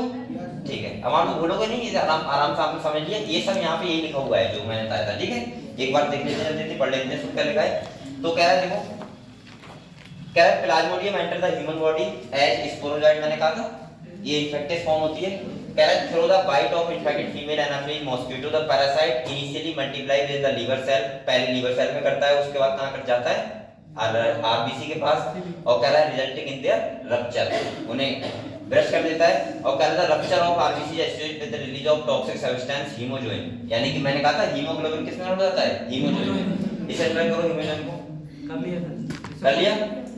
अगले कह रहा है which is responsible for the chill and high fever recurring every 3 to 4 days, और 3 से 4 दिन में क्या आता है, एक बहुत तेज फीवर आता है। और कह रहा है बेटा कहां पे हम लोग, हाँ ठीक है, when a female anopheles mosquito bite an infected person, these parasites enter the mosquito body and undergo further development. The parasite multiply within them to form sporozoites that are stored in the salivary gland। ये कहां पे store होता है, salivary gland, किसकी, mosquito की। कह रहा है when these mosquito bite a human, जब ह्यूमन काटता है, the sporozoites are introduced into his body, thereby initiating the event mentioned above। अभी सब वही लिखा हुआ है जो आप लोगों को बताया था। ठीक है, यहाँ पे female anopheles mosquito is the vector, हम बोल सकते हैं वेक्टर का मतलब होता है बाहर, डिजीज को ट्रांसफर करने वाला, सही है, इसे बोलते हैं वेक्टर। क्लियर हुआ। तो आप लोगों ने बेटा लाइफ साइकिल ऑफ प्लाज्मोडियम देख लिया पूरी तरीके से, क्लियर हुआ। ठीक है, अगले जाओ, ये इंपॉर्टेंट है, यहाँ से क्वेश्चन आ सकता है। ठीक है, जो भी लाइफ साइकिल हमने पढ़ाई है। अगले देखो, अगले कह रहा है एंटामीबा हिस्टोरेट का, एक क्या होता है, एक प्रोटोजोआ होता है। क्या होता है, प्रोटोजोआ होता है। और कह रहा है बेटा parasite in the large intestine of human which cause amoebiasis, और इससे डिजीज कौन सी होती है, अमीबाइसिस, या इसको बोलते हैं हम लोग अमीबिक डिसेंट्री। ठीक है, कह रहा है symptom of this disease including constipation होता है, एब्डोमिनल पेन होगा, क्रैम्प होंगे, stool with excess mucus and blood clot होता है। और ये कह रहा है house fly act as mechanical carrier and serve to transmit the parasites from faeces of infected person to food and food product.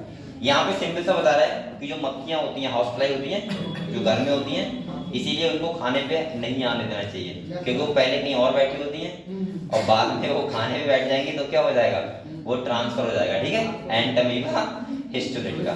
तभी तो आपने देखा होगा जैसे अगर कोई कुछ बेचने वाला है तो होता नहीं बच्चे जल्दीबाजी में कोई सेब बेचने आया है कोई, अब वो भाई पेड़ से गिरे होंगे नीचे सॉइल में, तो पता नहीं कहाँ गिरे होंगे, कोई जल्दी सुनना है वहीं पे कोई कुछ करके गया हो, तो इसका मतलब ये होता है कि अगर वो गिरे और आप कोई बेचने वाला है आपने ऐसे ही खा लिए तो वो क्या हो जाएगा, ट्रांसफर हो सकता है एंटमीबा हिस्टोरिका और डिजीज कॉज कर सकता है। तो इसीलिए मक्खियों से बहुत दूर रहना चाहिए, सही है, वो चीजें ध्यान रखनी चाहिए। ठीक है, चलो और क्या है, thereby contaminating them, drinking water and food contaminated by the fecal matter are the main source of, बोलो मत, साफ साफ लिखा बेटा, देखो यहाँ पे fecal matter are the main source of infection, समझ गए। इसीलिए मोदी जी ने बहुत अच्छी शौचालय बनवाए हर जगह जिससे डिजीज ज्यादा ट्रांसफर ना हो, समझ गए हम लोग। ठीक है, तो यहाँ पे किसका अमीबाइसिस किससे होता है, एंटमीबा हिस्टोरिका, अंडरलाइन करो उसको।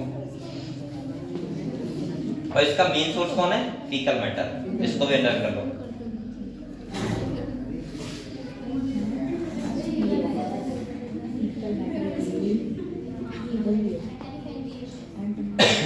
चलो अगले पे पढ़ते हैं। ये डायग्राम इसमें ऐसा क्यों है चलो आगे देखते हैं। एक कह रहा है एस्केरिस, क्या कह रहा है, एस्केरिस, ये बोलते हैं common roundworm and Wuchereria bancrofti. क्या नाम होता है इसका, Wuchereria bancrofti. The filarial worm are some of the helminthic which are known to be pathogenic to man. Ascaris and intestinal parasite cause ascariasis. इससे क्या होता है, एस्केरियासिस होता है। क्या होता है, एस्केरियासिस। कह रहा है symptom of this disease including internal bleeding होगी, मस्कुलर पेन होगा, फीवर हो गया, एनीमिया हो जाएगा and blockage of the intestinal passage. अगले कह रहा है बेटा the egg of the parasite are excreted along with the faeces of infected person which contaminate. एक ही चीज हो रहा है सॉइल वाटर प्लांट टीटी से। ठीक है, healthy person acquire this infection through contaminated water vegetables fruit वगैरह। तो ये भी लगभग सेम उसकी तरह है, लेकिन यहाँ पे बस चेंज कौन है कि यहाँ पे कौन होता है बेटा, बुचेरेरिया। सही है, ये क्या है, एस्केरिस डिजीज है, वो कैसी है, एक प्रोटोजोन डिजीज है। ठीक है, अगले देखो, अगले कह रहा है Wuchereria bancrofti and malayi the malarial form. बोलो बेटा, filaria worm cause a slowly developing chronic inflammation of the organ in which they live for many years. Usually the lymphatic vessels of the lower limb and the disease is called elephantiasis। और क्या बोलते हैं इसको, हिंदी में बोलते हैं हाथी पाँव। इसका दूसरे नाम से बोलते हैं फिलेरियासिस। आपने देखी किसने डिजीज, हाँ देखिए, कहाँ देखी है, गांव के पड़ोस में है। उसमें पैर क्या हो जाता है, स्वेल कर जाता है।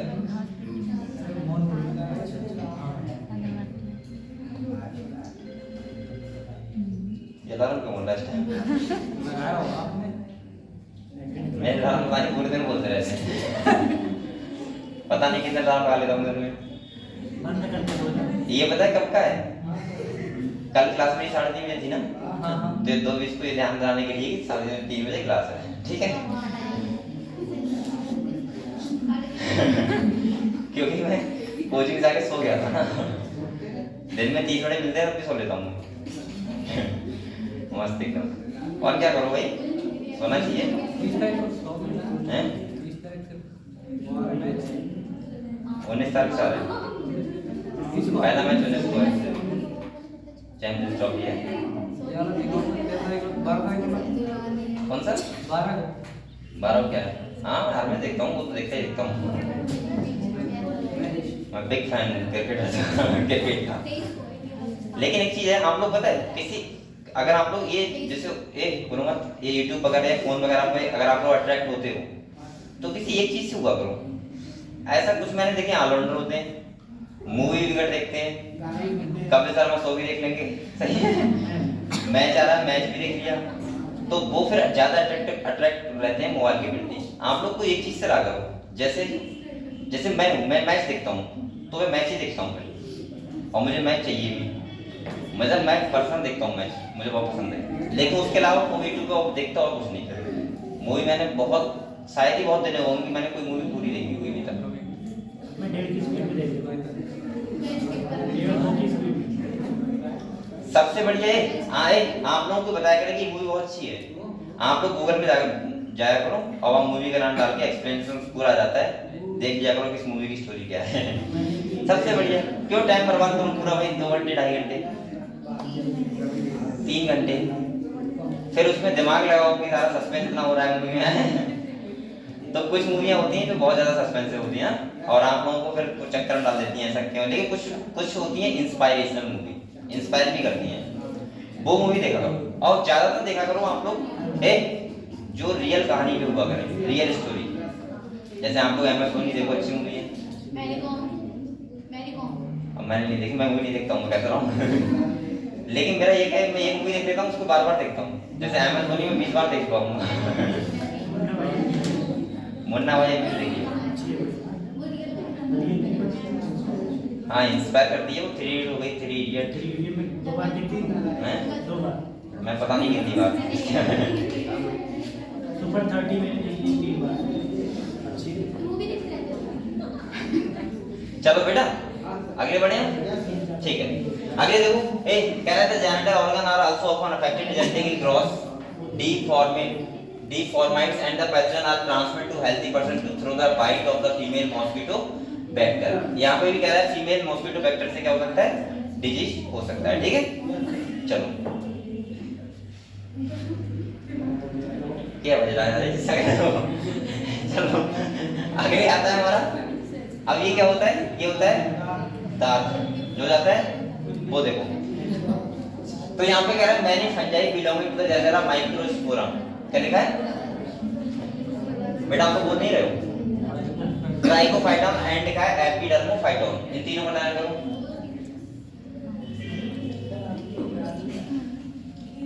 मेरे घर में नहीं हुआ है कभी, बोल क्यों रहा तुम दोनों? तुम इधर क्यों देख रहा है, इधर देखना। चलो ऐसे ही करूंगा तब देख लो क्या। यहाँ देखो, चले Microsporum, Trichophyton and Epidermophyton are responsible for ringworm. ये तीनों क्या है, रिंगवॉर्म फंगस है। रिंगवॉर्म के लिए क्या है, रिस्पांसिबल है। आगे कह रहा है which is one of the most common infectious disease in man. ये सबसे ज्यादा होती है इन्फेक्टियस डिजीज। एक बात और ध्यान रखना, अगर किसी को भी दांत वगैरह या रिंगवॉर्म वगैरह होते हैं वो बहुत जल्दी किसी दूसरे पर्सन को होते हैं। अगर उसका टॉवल यूज कर लो या फिर कुछ भी यूज कर लो तो प्रॉब्लम हो सकती है हमारे। हाँ ठीक है, चलो आगे जाओ। तुमने देखा नहीं है? अरे देखा नहीं, सुना तो होगा। जैसे कभी कभी होता है कि एक ही टॉवल होता है सब लोगों का। अब रूम पे ज्यादा होता है, ये रूम पे ज्यादा होता है। अगर वो तो हम जानते हैं अच्छी तरह, आज तक ये नहीं पता नहीं चला कि हमारा सामान कौन सा है, उनका सामान कौन सा है, आज तक नहीं पता है। तो ये सब चीजें होती हैं, चलो कोई बात नहीं। इसके बाद देखो, इसके बाद कह रहा है बेटा, इसमें कह रहा है which is one of the most common infectious disease in men, appearance of dry scaly lesions on various part of the body such as skin हो गया, nails हो गया and scalp हो गया are the main symptom of the disease। These lesions are accompanied by intense itching। इनमें क्या होती है, खुजली वगैरह होती है, खुजली टाइप की होती है वो सब। कह रहा है heat and moisture help these fungi to grow which make them thrive in skin folds such as those in the groin or between the twice। Ringworm are generally acquired from soil or by using towels, cloth लिखा है, और even the comb of infected individuals। सही है? तो किसी भी अगर infected individual है उसको कोई कपड़े यूज कर रहा है, टॉवल यूज कर रहा है, कंघी यूज कर रहा है, तो ये सब क्या होती हैं, वो ट्रांसफर हो सकती हैं पर्सन टू पर्सन। ठीक है, ठीक है। चलो बेटा ये सब आप लोग समझ गए। अब इन डिजीज से बचने के लिए हमें क्या करना चाहिए, कैसे हम बचें डिजीज से कि डिजीज ना हो, तो वो चीजें सुनो। ठीक है, तो देखो कह रहा है maintenance of personal and public hygiene is very important for prevention and control of many infectious disease. सबसे पहला जो मुझे समझ में आता है वो क्या आता है, हाइजीन, साफ सफाई। भाई साफ सफाई रखो, खुद का भी, पड़ोसियों का भी और मोहल्ले का भी। सही है, आप लोग कोशिश किया करो। अब मैं ये नहीं कर रहा हूँ तुमको घर से जाके खिलाऊं, मैं ये कह रहा हूँ कि बेसिकली जो नाली वगैरह होती है या फिर जो अगर आपके घर के सामने कोई है और वो वेस्ट जो होता नहीं, घर में कूड़ा करकट होता है, वो सामने डालना है आपके घर के, तुम तो मना करो कि भाई ऐसा ना करो, जिससे बैक्टीरिया यहाँ पे क्या होंगे, फैलेंगे। ठीक है, मच्छर आएंगे, वहाँ पे मक्खियाँ आएंगी, तो प्रॉब्लम क्रिएट होगी। ठीक है, तो सबसे पहले क्या है, साफ सफाई एक मेन ध्यान रखना चाहिए। अगले कह रहा है बेटा एक कह रहा है एक major for personal hygiene including keeping the body clean, consumption of clean drinking water, food, vegetables, fruit वगैरह। आप लोग भी खाना खाओ, पानी पियो, वो कैसा होना चाहिए, शुद्ध होना चाहिए, साफ होना चाहिए। अगले कह रहा है public hygiene including proper disposal of waste and etcetera, periodic cleaning and infection of water, reservoir, pools, cesspools and tank, observing standing, practice of hygiene public creating. अब आप लोग सब लोगों को ये पता है, आजकल तो साफ सफाई के लिए इतना ज्यादा सुविधाएं हो गई हैं। भाई मोदी ने इतना अच्छा कर दिया कि अब तो वो डेली साफ सफाई लाता नहीं आता मोहल्ले में, कूड़ा, हाँ गाड़ी जाती है कूड़ा वाली तो अब तो कोई प्रॉब्लम नहीं इस चीज को लेके। पहले ही प्रॉब्लम थी कि लोगों को प्रॉब्लम होती थी, अब तो कोई दिक्कत, वो घर घर में आता है ना कहने। हाँ सही है, तो सही है, फिर तो बात ही नहीं है, क्या बात कर रहे हैं। चलो अगले सही है, तो ये सब वही बातें लिखी है। ठीक है, आप लोग पढ़ सकते हो कि कैसे आप लोग इनसे ये पढ़ाऊंगे, वैसे बिंदु साफ सफाई करो, ये सब लिखा है, एसी साफ करो, ये सब करो, वो सब करो, ये सब लिखा है, देखो लिखा है, ये लिखा है सही है। तो ये आप लोग पढ़ लेना अपने। हम लोग आते हैं इम्यूनिटी, किस बात है, इम्यूनिटी। यहाँ पे एक बात सुन लो, एक अंडरलाइन करो इसको, जो मुझे अभी कुछ दिखा, वो देखो, gambusia in pond and feed on mosquito larva. ये किसको खाता है, एक मछली होता है, फिश होता है, हाँ गैम्बूसिया, जो क्या हाँ मच्छर की लार्वा खाता है, तो उसको हमें पालना चाहिए। ठीक है, इसको लर्न कर लो बस, और इसमें कुछ नहीं है ऐसा जो आप लोगों को पढ़ाना पड़े। चलो अब हम लोग आते हैं इम्यूनिटी। किस बात है बेटा, इम्यूनिटी।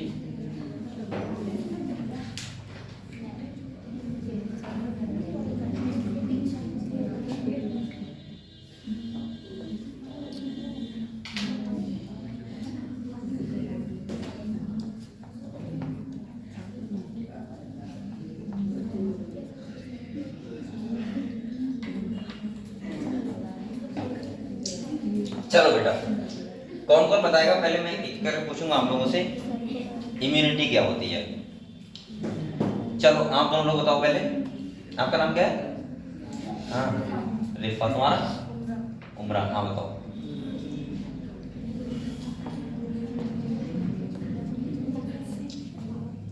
नहीं बताए, इम्यूनिटी नहीं बताया आप लोगों को, समझ नहीं आ रहा है। चलो तुम तीनों पीछे, तुम बताओ, अच्छा तुम तो बता दोगे, बताओ। जो हमारी बॉडी में डिजीज होती है, उनसे लड़ने की जो क्षमता होती है। इतने गुस्से में बोल रही, सही तो हाँ बताओ। आसमी, इसका नाम आसमी है ना, आसमी, अच्छा ठीक है। कुछ नाम भी ऐसे होते हैं तो नहीं मिलते ना नाम से, आसमी, ठीक है। चलो उसने सही बोला, सही है। इम्यूनिटी का मतलब होता है बेटा कि हमारे अंदर डिजीज के अगेंस्ट लड़ने की क्षमता, वो कहलाती है इम्यूनिटी, और उस सिस्टम को बोलते हैं इम्यून सिस्टम। इम्यूनिटी जो बेसिकली होती है, अगर मैं आपको समझाऊं तो ये स्पेसिफिक पर वो किसी भी पर्सन टू पर्सन वैरी करती है। ऐसा नहीं कि सब में एक बराबर होगी इम्यूनिटी। हाँ कुछ ऐसी होती हैं, जैसे इम्यूनिटी है, बोलो मत कोई भी, इम्यूनिटी दो टाइप की होती है, इन्नेट इम्यूनिटी और एक होती है एक्वायर्ड इम्यूनिटी। इन्नेट वो होती है जो हमें मम्मी पापा से किस में मिली थी, free of cost. Free of cost का मतलब होता है वो हर एक पर्सन में सेम होगी। जैसे आप लोगों को स्किन मिली है, क्या इम्यूनिटी का पार्ट नहीं है ना, स्किन सबसे ज्यादा यही है स्किन। इसके बाद टीयर्स हो गए, आंसू। इसके बाद हम बोल सकते हैं कि मैं बोल सकता हूँ कि आपकी सलाइवा में लाइसोजाइम होता है, वो हो गया। स्टमक में हमारे एसिड होता है, वो हो गया। म्यूकस कोटिंग हो गई, सही है।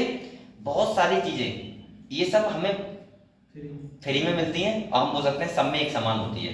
लेकिन दूसरी टाइप का इम्यूनिटी होता है, इसे बोलते हैं एक्वायर्ड इम्यूनिटी। क्या बोलते हैं बेटा, एक्वायर्ड। एक्वायर्ड का मतलब होता है कि हम बाद में उसको रिसीव करते हैं। कैसे करते हैं समझो। एक बार बताओ, आप लोग कोई बच्चा पैदा हुआ, सही है, अब वो यहाँ पे आएगा तो आपको पता है यहाँ पे कितने सारे बैक्टीरिया हैं, कितने सारे पैथोजन हैं, आपको पता है सब बातें, ठीक है। इसीलिए एक बात और बताऊँ आपको, एक एंटीबॉडी होती है। एंटीबॉडी जानते हो आप लोग क्या होता है, एंटीबॉडी से ही इम्यूनिटी डेवलप होती है हमारी बॉडी में। कि आपको बताए वो एक्वायर्ड इम्यूनिटी का क्या होता है, पार्ट होता है एंटीबॉडी।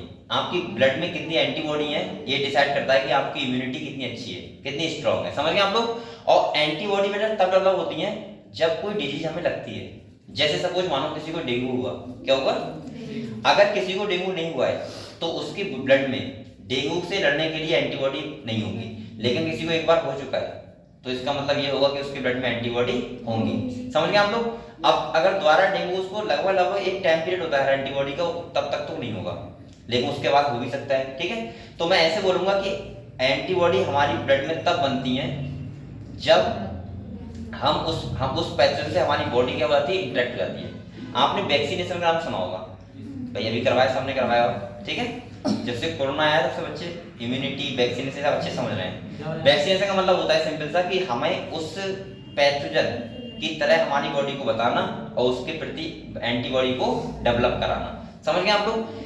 दूसरा मैं ऐसे बोल सकता हूँ कि आपको पता होगा एक एंटीबॉडी होती है जो हमें फ्री मिलती है मम्मी से, वो होती है IgA टाइप। कौन सा होता है बेटा?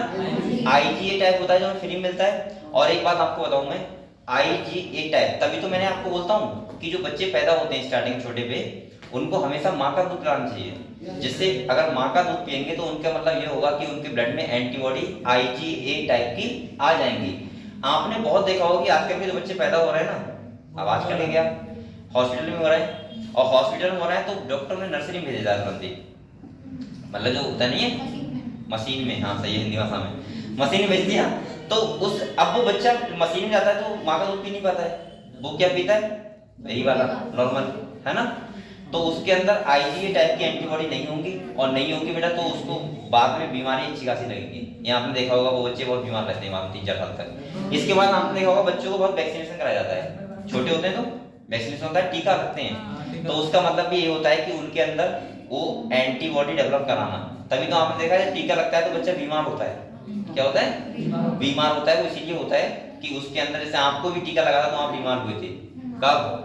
अभी अभी कोरोना हुए थे, वो तो बहुत छोटे थे तो उसकी बात तो भूल गए होंगे, पता भी नहीं होगा। लेकिन बेसिकली जब आपको अभी लगा था कोरोना वाला टीका तो आप लोग पता होगा कि आप लोग सबको फीवर आया होगा। अभी बताऊंगा क्यों। आप बोल रहे कैसे लगे? किस किस को नहीं आया था फीवर? आप लोग नहीं आया था? अब सुनो, इसके 2 कारण हो सकते हैं। पहला कारण, सुनो पहला कारण ये हो सकता है कि आपको हो सकता है कि पहले कोरोना का थोड़ा बहुत इन्फेक्शन रहा हो, तो आपकी बॉडी ने हल्के हल्के एंटीबॉडी डेवलप करनी पहले। दूसरा कारण हो सकता है कि आपकी वैक्सीन सही नहीं थी। सही है।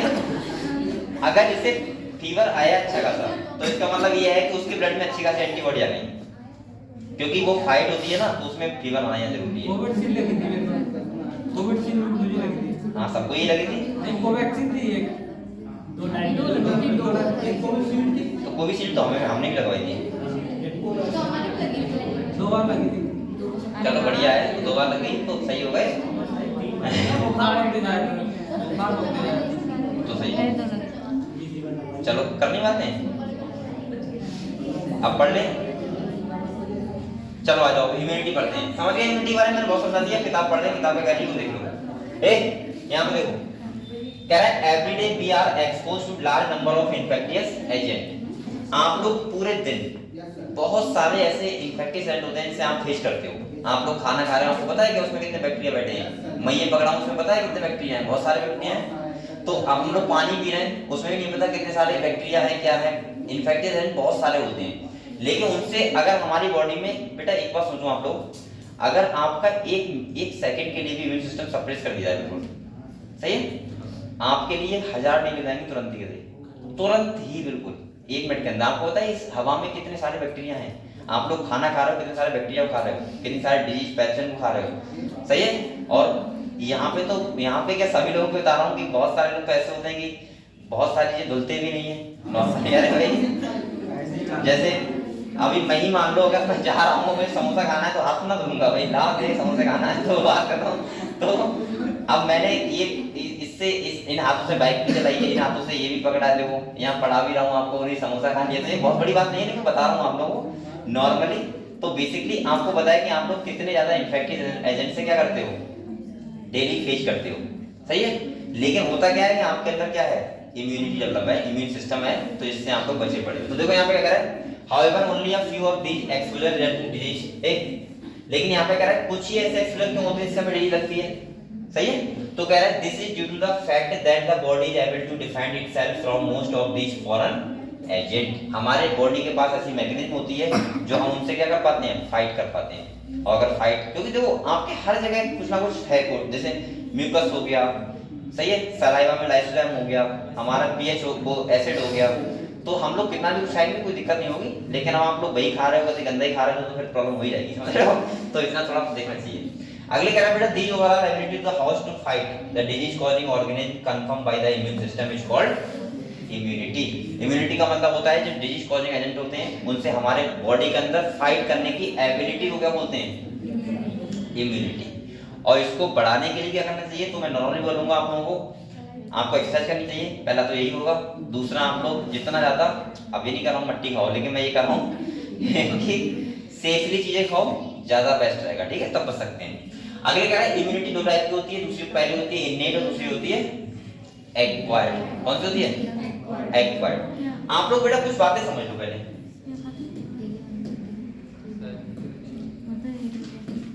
अरे क्या बोल रहा हूँ, ये क्यों करता दिया मैंने,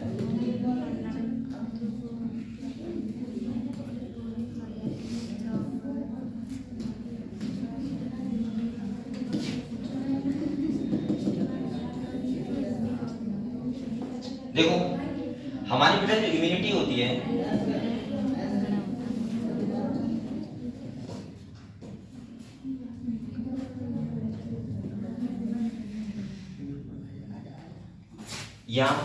यहाँ मैं बोल सकता हूँ कि जो इम्यूनिटी होती है, दिख रहा है आपको,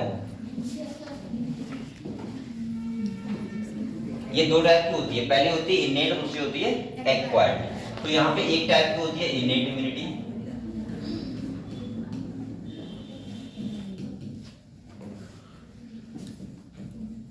और दूसरा कौन सा होता है बेटा, एक्वायर्ड। अब हम लोग समझो इसमें दोनों में डिफरेंस क्या होता है। ये हमें जो मिलती है वो किससे मिलती है, मम्मी पापा से, यानी कि मैं बोल सकता हूँ ये जन्म से होती है हमारे पास, और वो हम लोग बाद में आफ्टर बर्थ, सही है, उसको हम क्या करते हैं, रिसीव करते हैं। आप लोग समझ लो, भाई लिखवा नहीं रहा हूँ, आपको समझ लो ऐसे ही। दूसरा आपको समझो, ये वाली इम्यूनिटी क्या हर पर्सन में सेम नहीं होगी, क्योंकि हमें जन्म से मिली है ना, तो जन्म तो हर कोई लेता है, तो हर किसी को सेम मिली है, तो इसका मतलब ये हर एक पर्सन में क्या होती है, सेम। लेकिन ये क्या करती है, वेरी करती है, सही है। दूसरा सुनो, ये हर पैथोजन के लिए एक जैसा काम करेगी, हर पैथोजन के लिए, चाहे कोई भी बैक्टीरिया हुआ, चाहे कोई फंगस हुआ, कुछ भी हुआ, सब पैथोजन के लिए। लेकिन ये कैसी होती है, पैथोजन स्पेसिफिक, यानी कि अगर आपके अंदर डेंगू की एंटीबॉडी है तो उससे डेंगू से होगा, ना कि मलेरिया। तो इसका मतलब डिजीज स्पेसिफिक कौन होती है, ये समझ गए। ये लॉन्ग लास्टिंग होती है, मतलब जब तक आदमी की डेथ नहीं हो तब तक काम वर्क करती है, और ये वाली कब तक करती है, जब तक सही है आदमी, हाँ ठीक है चल रहा है आराम से, तब तक करती है। तो ये सब आप डिफरेंस समझ गए दोनों में, इनेट और एक्वायर्ड। मतलब मैं बोल सकता हूँ इम्यूनिटी दो टाइप की होती है, एक वो होती है जो हमें जन्म से मिलती है, एक वो होती है जो हम आफ्टर बर्थ रिसीव करते हैं। अच्छा एक बात और बोल, अगर इनेट इम्यूनिटी की बात करें तो हर एक पर्सन में सेम होती है, लेकिन acquired immunity person to person vary करती है। तीसरा मैंने बताया कि जो इनेट इम्यूनिटी होती है वो डिजीज के लिए कैसे होती है, सबके लिए सेम होती है, और एक्वायर्ड इम्यूनिटी डिजीज स्पेसिफिक होती है। मतलब अगर कोई डिजीज जिसकी एंटीबॉडी है वो उसी डिजीज पे वर्क करेंगे, दूसरे पे वर्क नहीं करेंगे। समझ गए बस इनेट और एक्वायर्ड। तो हम लोग पहले पढ़ेंगे इनेट इम्यूनिटी के बारे में और उसके बाद पढ़ेंगे एक्वायर्ड इम्यूनिटी के बारे में, ठीक है। चलो सबसे पहले पढ़ते हैं इनेट कौन सी है, जो मम्मी पापा से मिली है। आप लोग तभी तो थैंक यू बोला करो मम्मी पापा को, कितनी चीजें आपको मिली है बताओ। अब यहाँ बोल रहा है थैंक यू आप घर पे जाके बोलो ना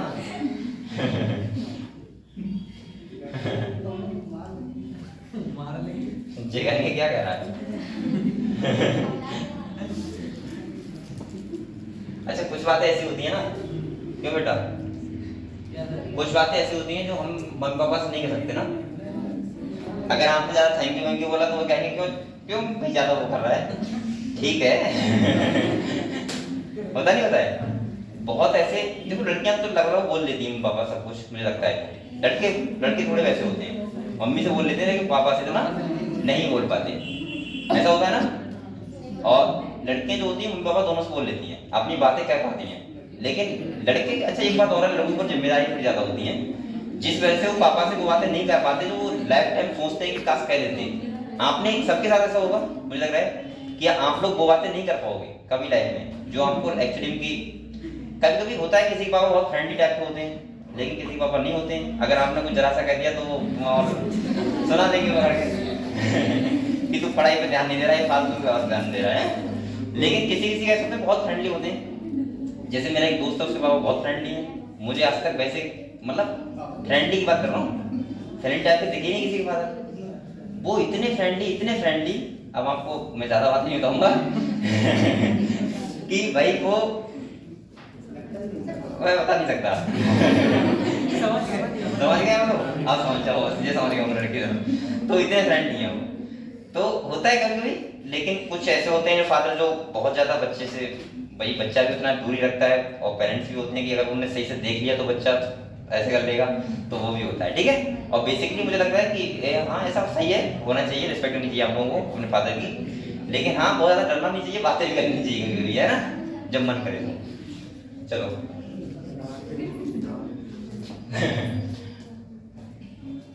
अगले बड़े बेटा हम लोग कहाँ पे थे? इम्यूनिटी में ना।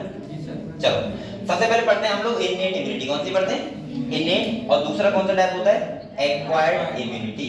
तो पहला हम लोग पढ़ेंगे इनेट इम्यूनिटी, दूसरा पढ़ेंगे एक्वायर्ड इम्यूनिटी। देखो सबसे पहले क्या क्या लिखा हुआ है, जो मैंने बताया था वही लिखा होगा। पहले कह रहा है innate immunity is non specific type of defence. आप लोग बताओ बेटा, क्या ये स्पेसिफिक होती है? नहीं। ये कैसी होती है? Non specific. क्योंकि ये बोलो मत, क्योंकि ये हर एक पर्सन में सेम होती है। जैसे स्किन सबके पास है, म्यूकस सबके पास है, एसिड सबके पास है, सलाइवा सबके पास है, सही है। तो इसका मतलब ये बोल सकते हैं हम लोग, ये कैसी होती है? Non specific. आप लोग बेटा स्टेटमेंट में क्वेश्चन आ सकता है, ध्यान रखना, आप लोग अंडरस्टैंड कर लो इसे, क्योंकि बच्चे वहां फंसते बहुत हैं कि नॉन स्पेसिफिक कौन सी है, स्पेसिफिक कौन सी है ना।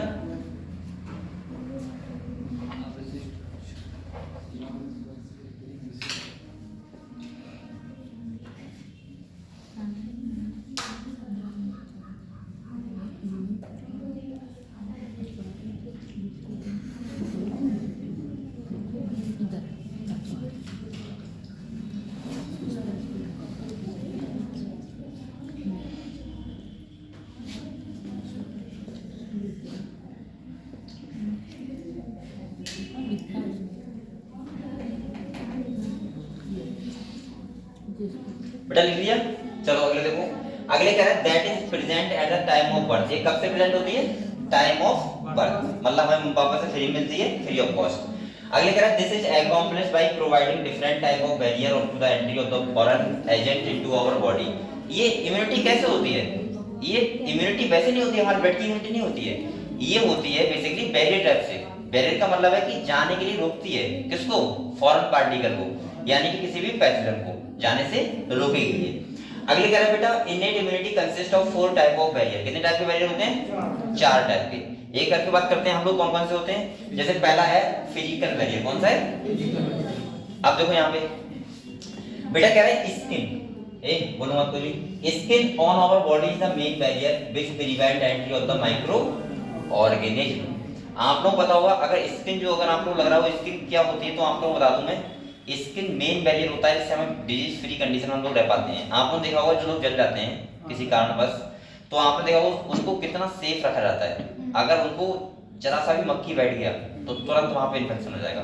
तो सोचो स्किन एक कितना ज्यादा बैरियर का काम करती है हमारे लिए, कि हमें पैथोजन ऐसे होते हैं जो हमें डिजीज कॉज नहीं कर पाते हैं। और आप लोगों ने ऐसी कंडीशन देखी होंगी, अगर कोई पेशेंट जल गया है तो उसको कितना सेफ रखा जाता है, मतलब मच्छरदानी में हमेशा कोई मच्छर मक्खी कुछ भी ना बैठ पाए। अगर एक मक्खी बैठ गई सोचो तो उसे तुरंत क्या हो जाएगी? इन्फेक्शन हो जाएगा तुरंत। ठीक है, अगले देखो, अगले कह रहा है बेटा ये यहाँ पे म्यूकस कोटिंग। अब आपको पता है म्यूकस, जैसे आपने देखा होगा कि हमारी नोज होती है, वहां पे म्यूकस होता है, सही है, जेनिटल ट्रैक्ट होता है, वहां पे म्यूकस होता है। म्यूकस में क्या होता है कि जो भी फॉरेन पार्टिकल है, जो भी सही है पैथोजन है, वो क्या होता है वहां पे चिपक जाता है और हमारे अंदर नहीं जा पाता। तो म्यूकस हो गया। अगले कह रहा है बेटा ए कोटिंग हो गई, इसके बाद कह रहा है respiratory, gastrointestinal tract, urogenital tract also help in trapping microbes entering our body. हमारी बॉडी में जाने से पहला स्किन हो गया फिजिकल में, दूसरा क्या हो गया बेटा म्यूकस कोटिंग। तो ये क्या करते हैं, प्रिवेंट करते हैं हमारी बॉडी में जाने से, रोकते हैं किसको, किसी भी पैथोजन को। अगले कह रहा है फिजियोलॉजिकल बैरियर। फिजियोलॉजिकल बैरियर का मतलब जो हमारी बॉडी में बल्क हो रहे हैं जितने भी, उससे वो फिजियोलॉजिकल मतलब क्या होता है, काम करने से एसिड होता है, सही है, जो अरे सलाइवा हो गया, ये सब किसमें आएंगे फिजियोलॉजिकल में। तो देखो कह रहा है acid in stomach, saliva in the mouth, tears हो गए from eyes, all prevent microbial growth. तो इसमें सबसे पहले टीयर्स होते हैं, दूसरा हम बोल सकते हैं सलाइवा हो गई, और तीसरा हो गया स्टमक में एसिड। एक बात और ध्यान रखना बेटा, यहाँ पे इस टॉपिक को ऐसा ना सोचना कि ठीक है आराम चल रहा है, यहाँ पे आपको ये भी ध्यान रखना है कि क्वेश्चन में वो डायरेक्ट पूछ सकता है कि कौन से ऐसे बैरियर हैं जो फिजियोलॉजिकल हैं और कौन से ऐसे बैरियर हैं जो फिजिकल हैं। लगभग बच्चों को ऐसा लगता है कि दोनों सेम है, फिजिकल और फिजियोलॉजिकल, लेकिन दोनों में क्या है, डिफरेंस है। आप लोग कभी साफ साफ ध्यान रखना, जो एनसीईआरटी में लिखा है क्वेश्चन वैसा ही पूछा जाएगा आपको। अगर फिजिकल लिखा है तो उसके हिसाब से आपको लगाना है, और फिजियोलॉजिकल लिखा है तो उसकी तरह से लगाना है। फिजियोलॉजिकल तीन चीजें तुम्हारा, पहला क्या हो गया सलाइवा, टीयर्स और एसिड, ठीक है, और फिजिकल में क्या हो गया म्यूकस और स्किन। चलो अगले देखते हैं। अगले आया सेलुलर बैरियर। अब सेलुलर बैरियर का मतलब क्या है बेटा, आपको बताया मैंने कहा था हमारी जो ब्लड होता है उसमें 3 टाइप की सेल होती हैं। पहला होता है आरबीसी, दूसरा होता है डब्ल्यूबीसी और तीसरा होता है प्लेटलेट। मैंने साफ साफ कहा था डब्ल्यूबीसी का मेन काम ही होता है इम्यूनिटी में हेल्प करना। किसमें हेल्प करना, और वैसे आप लोगों को डब्ल्यूबीसी का क्लासिफिकेशन पता है सब बच्चों को, डब्ल्यूबीसी का क्लासिफिकेशन। अभी डब्ल्यूबीसी को हम लोग क्या बोलते हैं, ल्यूकोसाइट बोलते हैं। उनको 2 पार्ट में डिवाइड किया है, ग्रैनुलोसाइट और एग्रैनुलोसाइट। ग्रैनुलोसाइट को 3 पार्ट में डिवाइड किया है, बताओ, न्यूट्रोफिल, इसेनोफिल और बेसोफिल। और हम बोल सकते हैं जो बेसी हैं उनको किया 2 पार्ट में, मोनोसाइट और लिम्फोसाइट। और लिम्फोसाइट को भी 2 पार्ट में डिवाइड किया है, टी लिम्फोसाइट और बी लिम्फोसाइट। बेसिकली मैं ये बोलूंगा कि ये सारे टाइप के डब्ल्यूबीसी जो होते हैं ये सारे ही ऐसे बोल दिया करो कि इम्यूनिटी में क्या करते हैं, हेल्प करते हैं। समझ गए, बेसिक जो ज्यादा हेल्प करते हैं वो करते हैं तुम्हारे टी लिम्फोसाइट और बी लिम्फोसाइट, जो मेन हेल्प करते हैं। तो यहाँ पे देखो कह रहा है सर्टेन टाइप ऑफ ल्यूकोसाइट हो गया WBC of our body like polymorphonuclear, PML, neutrophil होती है ना, इनके बारे में पता चलूंगा आप लोगों को अच्छे तरीके से। मैंने ये बताया था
चलो बेटा, तो हम लोग क्या पढ़ रहे थे अभी, फिजियोलॉजिकल और फिजिकल बैरियर, ठीक है।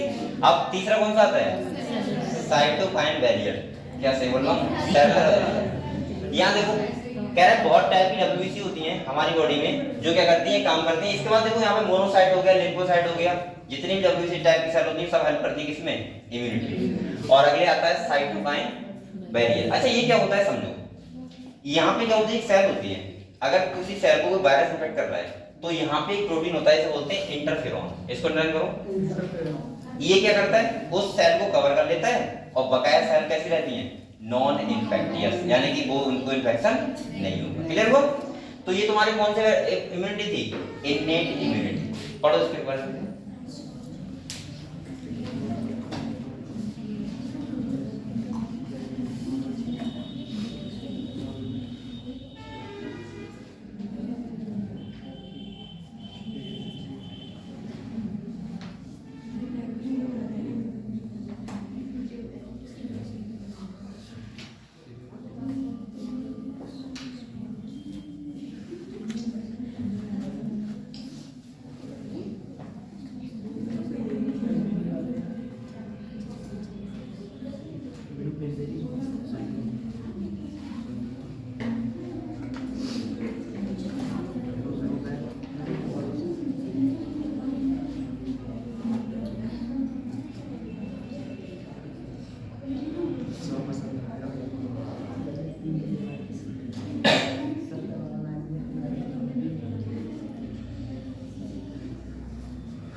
पढ़ लिया?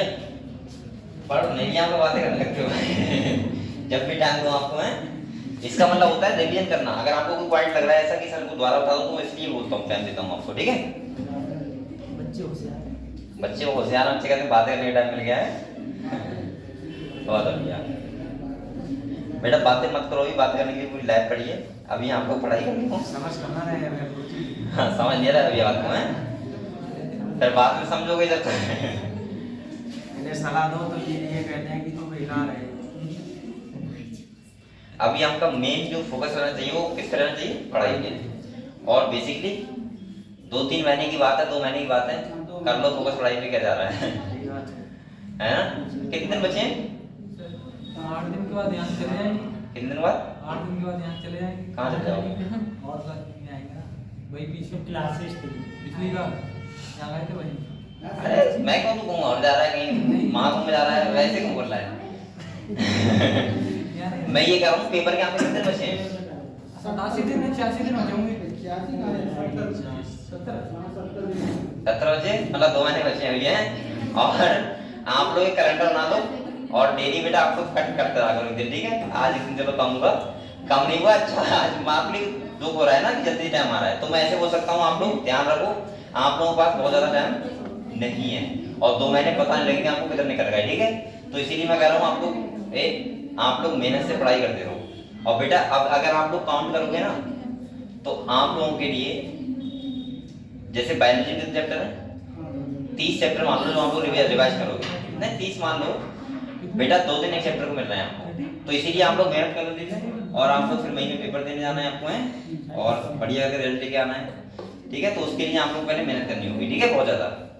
और बकाया आपको बताया 1 महीना तो होली निकल जाएगा अरे निकल ही जाता है, चलेगा नानी घर पे तो 1 महीना निकल ही जाएगा। चलो ठीक है, पढ़ें।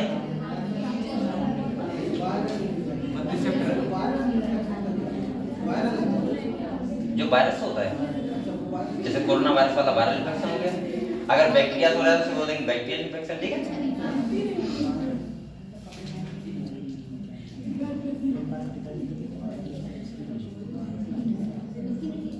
पढ़ें। चलो हम लोग पढ़ते हैं बेटा एक्वायर्ड इम्यूनिटी। क्या पढ़ते हैं? एक्वायर्ड। इसे देखे डरो मत, एंटीबॉडी है, ठीक है? तो यहाँ पे देखो एक्वायर्ड इम्यूनिटी की बात करें तो मैंने कहा था एक्वायर्ड इम्यूनिटी कब होती है? बाद में डेवलप होती है आफ्टर बर्थ, जब हमसे पैथोजन इंटरेक्ट होता है, हमारे पास आता है तो हमारी ब्लड क्या करता है? एंटीबॉडी बनाता है उसके अगेंस्ट, ठीक है? तो देखो यहाँ पढ़ लेते हैं, कह रहा है acquired immunity on the other hand. पहला लिखा है पॉइंट पैथोजन स्पेसिफिक, इसको अंडरलाइन करो। ये कैसी होती है बेटा? पैथोजन स्पेसिफिक का समझे आप लोग? क्या समझे बताओ? हैं?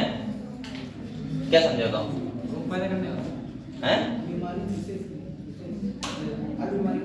हाँ, हर बीमारी के लिए अलग अलग। हाँ उसका अच्छा उसका मतलब होता है कि ये हर डिजीज के लिए क्या होगी? अलग अलग। अगर कोरोना वायरस के लिए तो उसके लिए अलग एंटीबॉडी, अगर मलेरिया है तो उसकी अलग एंटीबॉडी, डेंगू है तो उसकी अलग एंटीबॉडी, कोई वायरल डिजीज जितनी होंगी सबकी क्या होती है? अलग अलग एंटीबॉडी क्या होती है? डेवलप होती है हमारे ब्लड में। इसीलिए पैथोजन कैसी होती है? स्पेसिफिक होती है। ऐसा नहीं कि आपने एक किसी का वैक्सीनेशन करवा दिया सारी डिजीज आपकी सही हो जाएंगी, नहीं, हर एक डिजीज के लिए क्या होता है? अलग अलग एंटीबॉडी डेवलप होता है हमारे ब्लड में, ठीक है? अगले देखो कह रहा है it is characterised by memory. Memory का मतलब क्या होता है? याददाश्त होता है ना, सही है? यहाँ पे हमारे पास सेल होती हैं मेमोरी सेल, सही है? वो क्या करती हैं? इसको याद रखती हैं, किसको?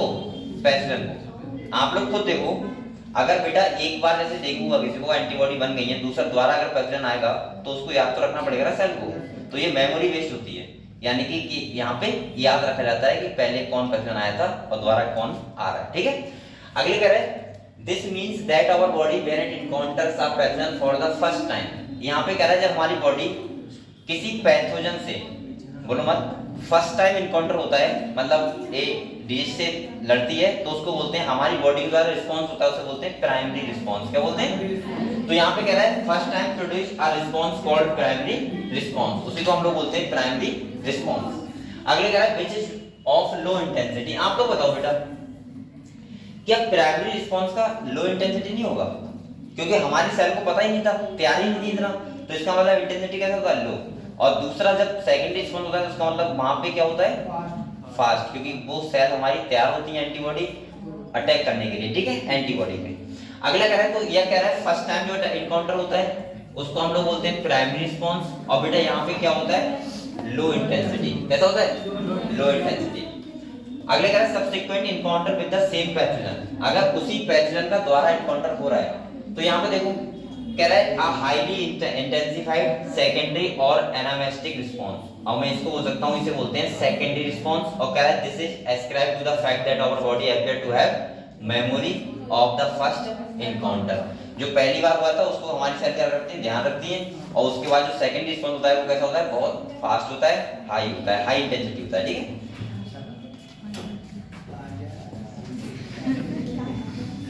फ्रेम बार देख के दिल खुश जाता है, नहीं है?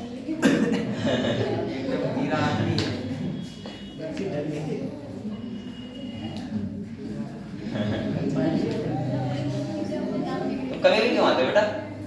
रोज ही आता है, कल काम था इसमें, दिखाने के लिए मारे बहुत टेंशन सर ने है। बुलाया था, चलो यही की काम थोड़ी नहीं और भी काम। एक क्लिनिक पर रहता है ना, जॉब करते हुए रुपए मिलते हैं बेटा? ए प्रेम पाल रुपए मिलते हैं? अरे तो क्या बता रहा है, कुछ बोल रहे हैं? समाज सेवा चल रही है। हाँ, मिलते हैं रुपए? सीख रहा है। सीख रहा है। मुझे लगता है सीखने से पहले पढ़ाई कर लो, ये ज्यादा जरूरी है, वरना बेटा सीखती रहोगे वहां पे और फायदा कुछ नहीं निकलेगा। मैं बता रहा हूँ अभी। एक बात और ध्यान रखो, हर चीज की एज होती है। अगर आपने एज से पहले कोई चीज की है तो वो आपको नुकसानदायक हो सकती है। हर चीज का एक टाइम होता है, उस टाइम का आपको वेट किया करो। जैसे आपने देखा होगा कभी कभी ऐसा होता है, कोई पर्सन है मान लिया, होता है बहुत प्रॉब्लम घर में है, मान सकता हूँ मैं, लेकिन वो उस टाइम सोच लेता है कि मैं तो रुपए कमाऊंगा। बेटा उस टाइम पे रुपए कमाना भी एक उस पर्सन का कैरियर को लेकर खिलवाड़ करना होता है। कि अगर कोई जैसे 15 साल के आपने देखे 16 साल के बच्चे देखे होंगे, हरियाणा चले गए और लोगों के साथ, दिल्ली चले गए सिलाई करने, उस टाइम तो ठीक है, लेकिन वो काम बेटा ऐसा सुनना है कि जिंदगी भर के लिए होते हैं, वो तब के लिए होते हैं। आप चले गए तो ठीक है, घर पर ले खुश हो, आप लोग मजे कर रहे हो, आपने देखा होगा गाँव में ऐसा होता है। फिर और लोग उनसे इंस्पायर होते हैं कि भाई तेरे साथ मैं भी चलूंगा यार, हैं तू ले आया 20,000, मैं भी फोन के लिए 20,000 मैं भी कमा पाऊंगा। लेकिन वो पता है कैरियर के लिए हमारे कितने इंपॉर्टेंट हानिकारक होते हैं, बहुत ज्यादा। अभी बोल रहे हैं आप लोग, सबसे इंपॉर्टेंट है कि आप लोगों को जिस टाइम पे जो काम करना चाहिए वो बहुत जरूरी होता है, सही है। और अगर आप लोग वो ठीक ठाक कर रहे हो, अभी आपका पढ़ाई का एज है, तो आप लोग खाली पढ़ाई फोकस करो। आप लोग ये फोकस मत करो कि टेंशन कितनी है, मेरे लिए क्या चीज की कमी है, क्या आप लोगों को नहीं मिल पा रहा है जो आपको मिलना चाहिए। और मैं एक बात और कहूँ आपको, मैंने ऐसे बहुत एग्जाम्पल देखे हैं जो बहुत गरीबी में रह गए बच्चे और बहुत ऊपर तक पहुंचे हैं।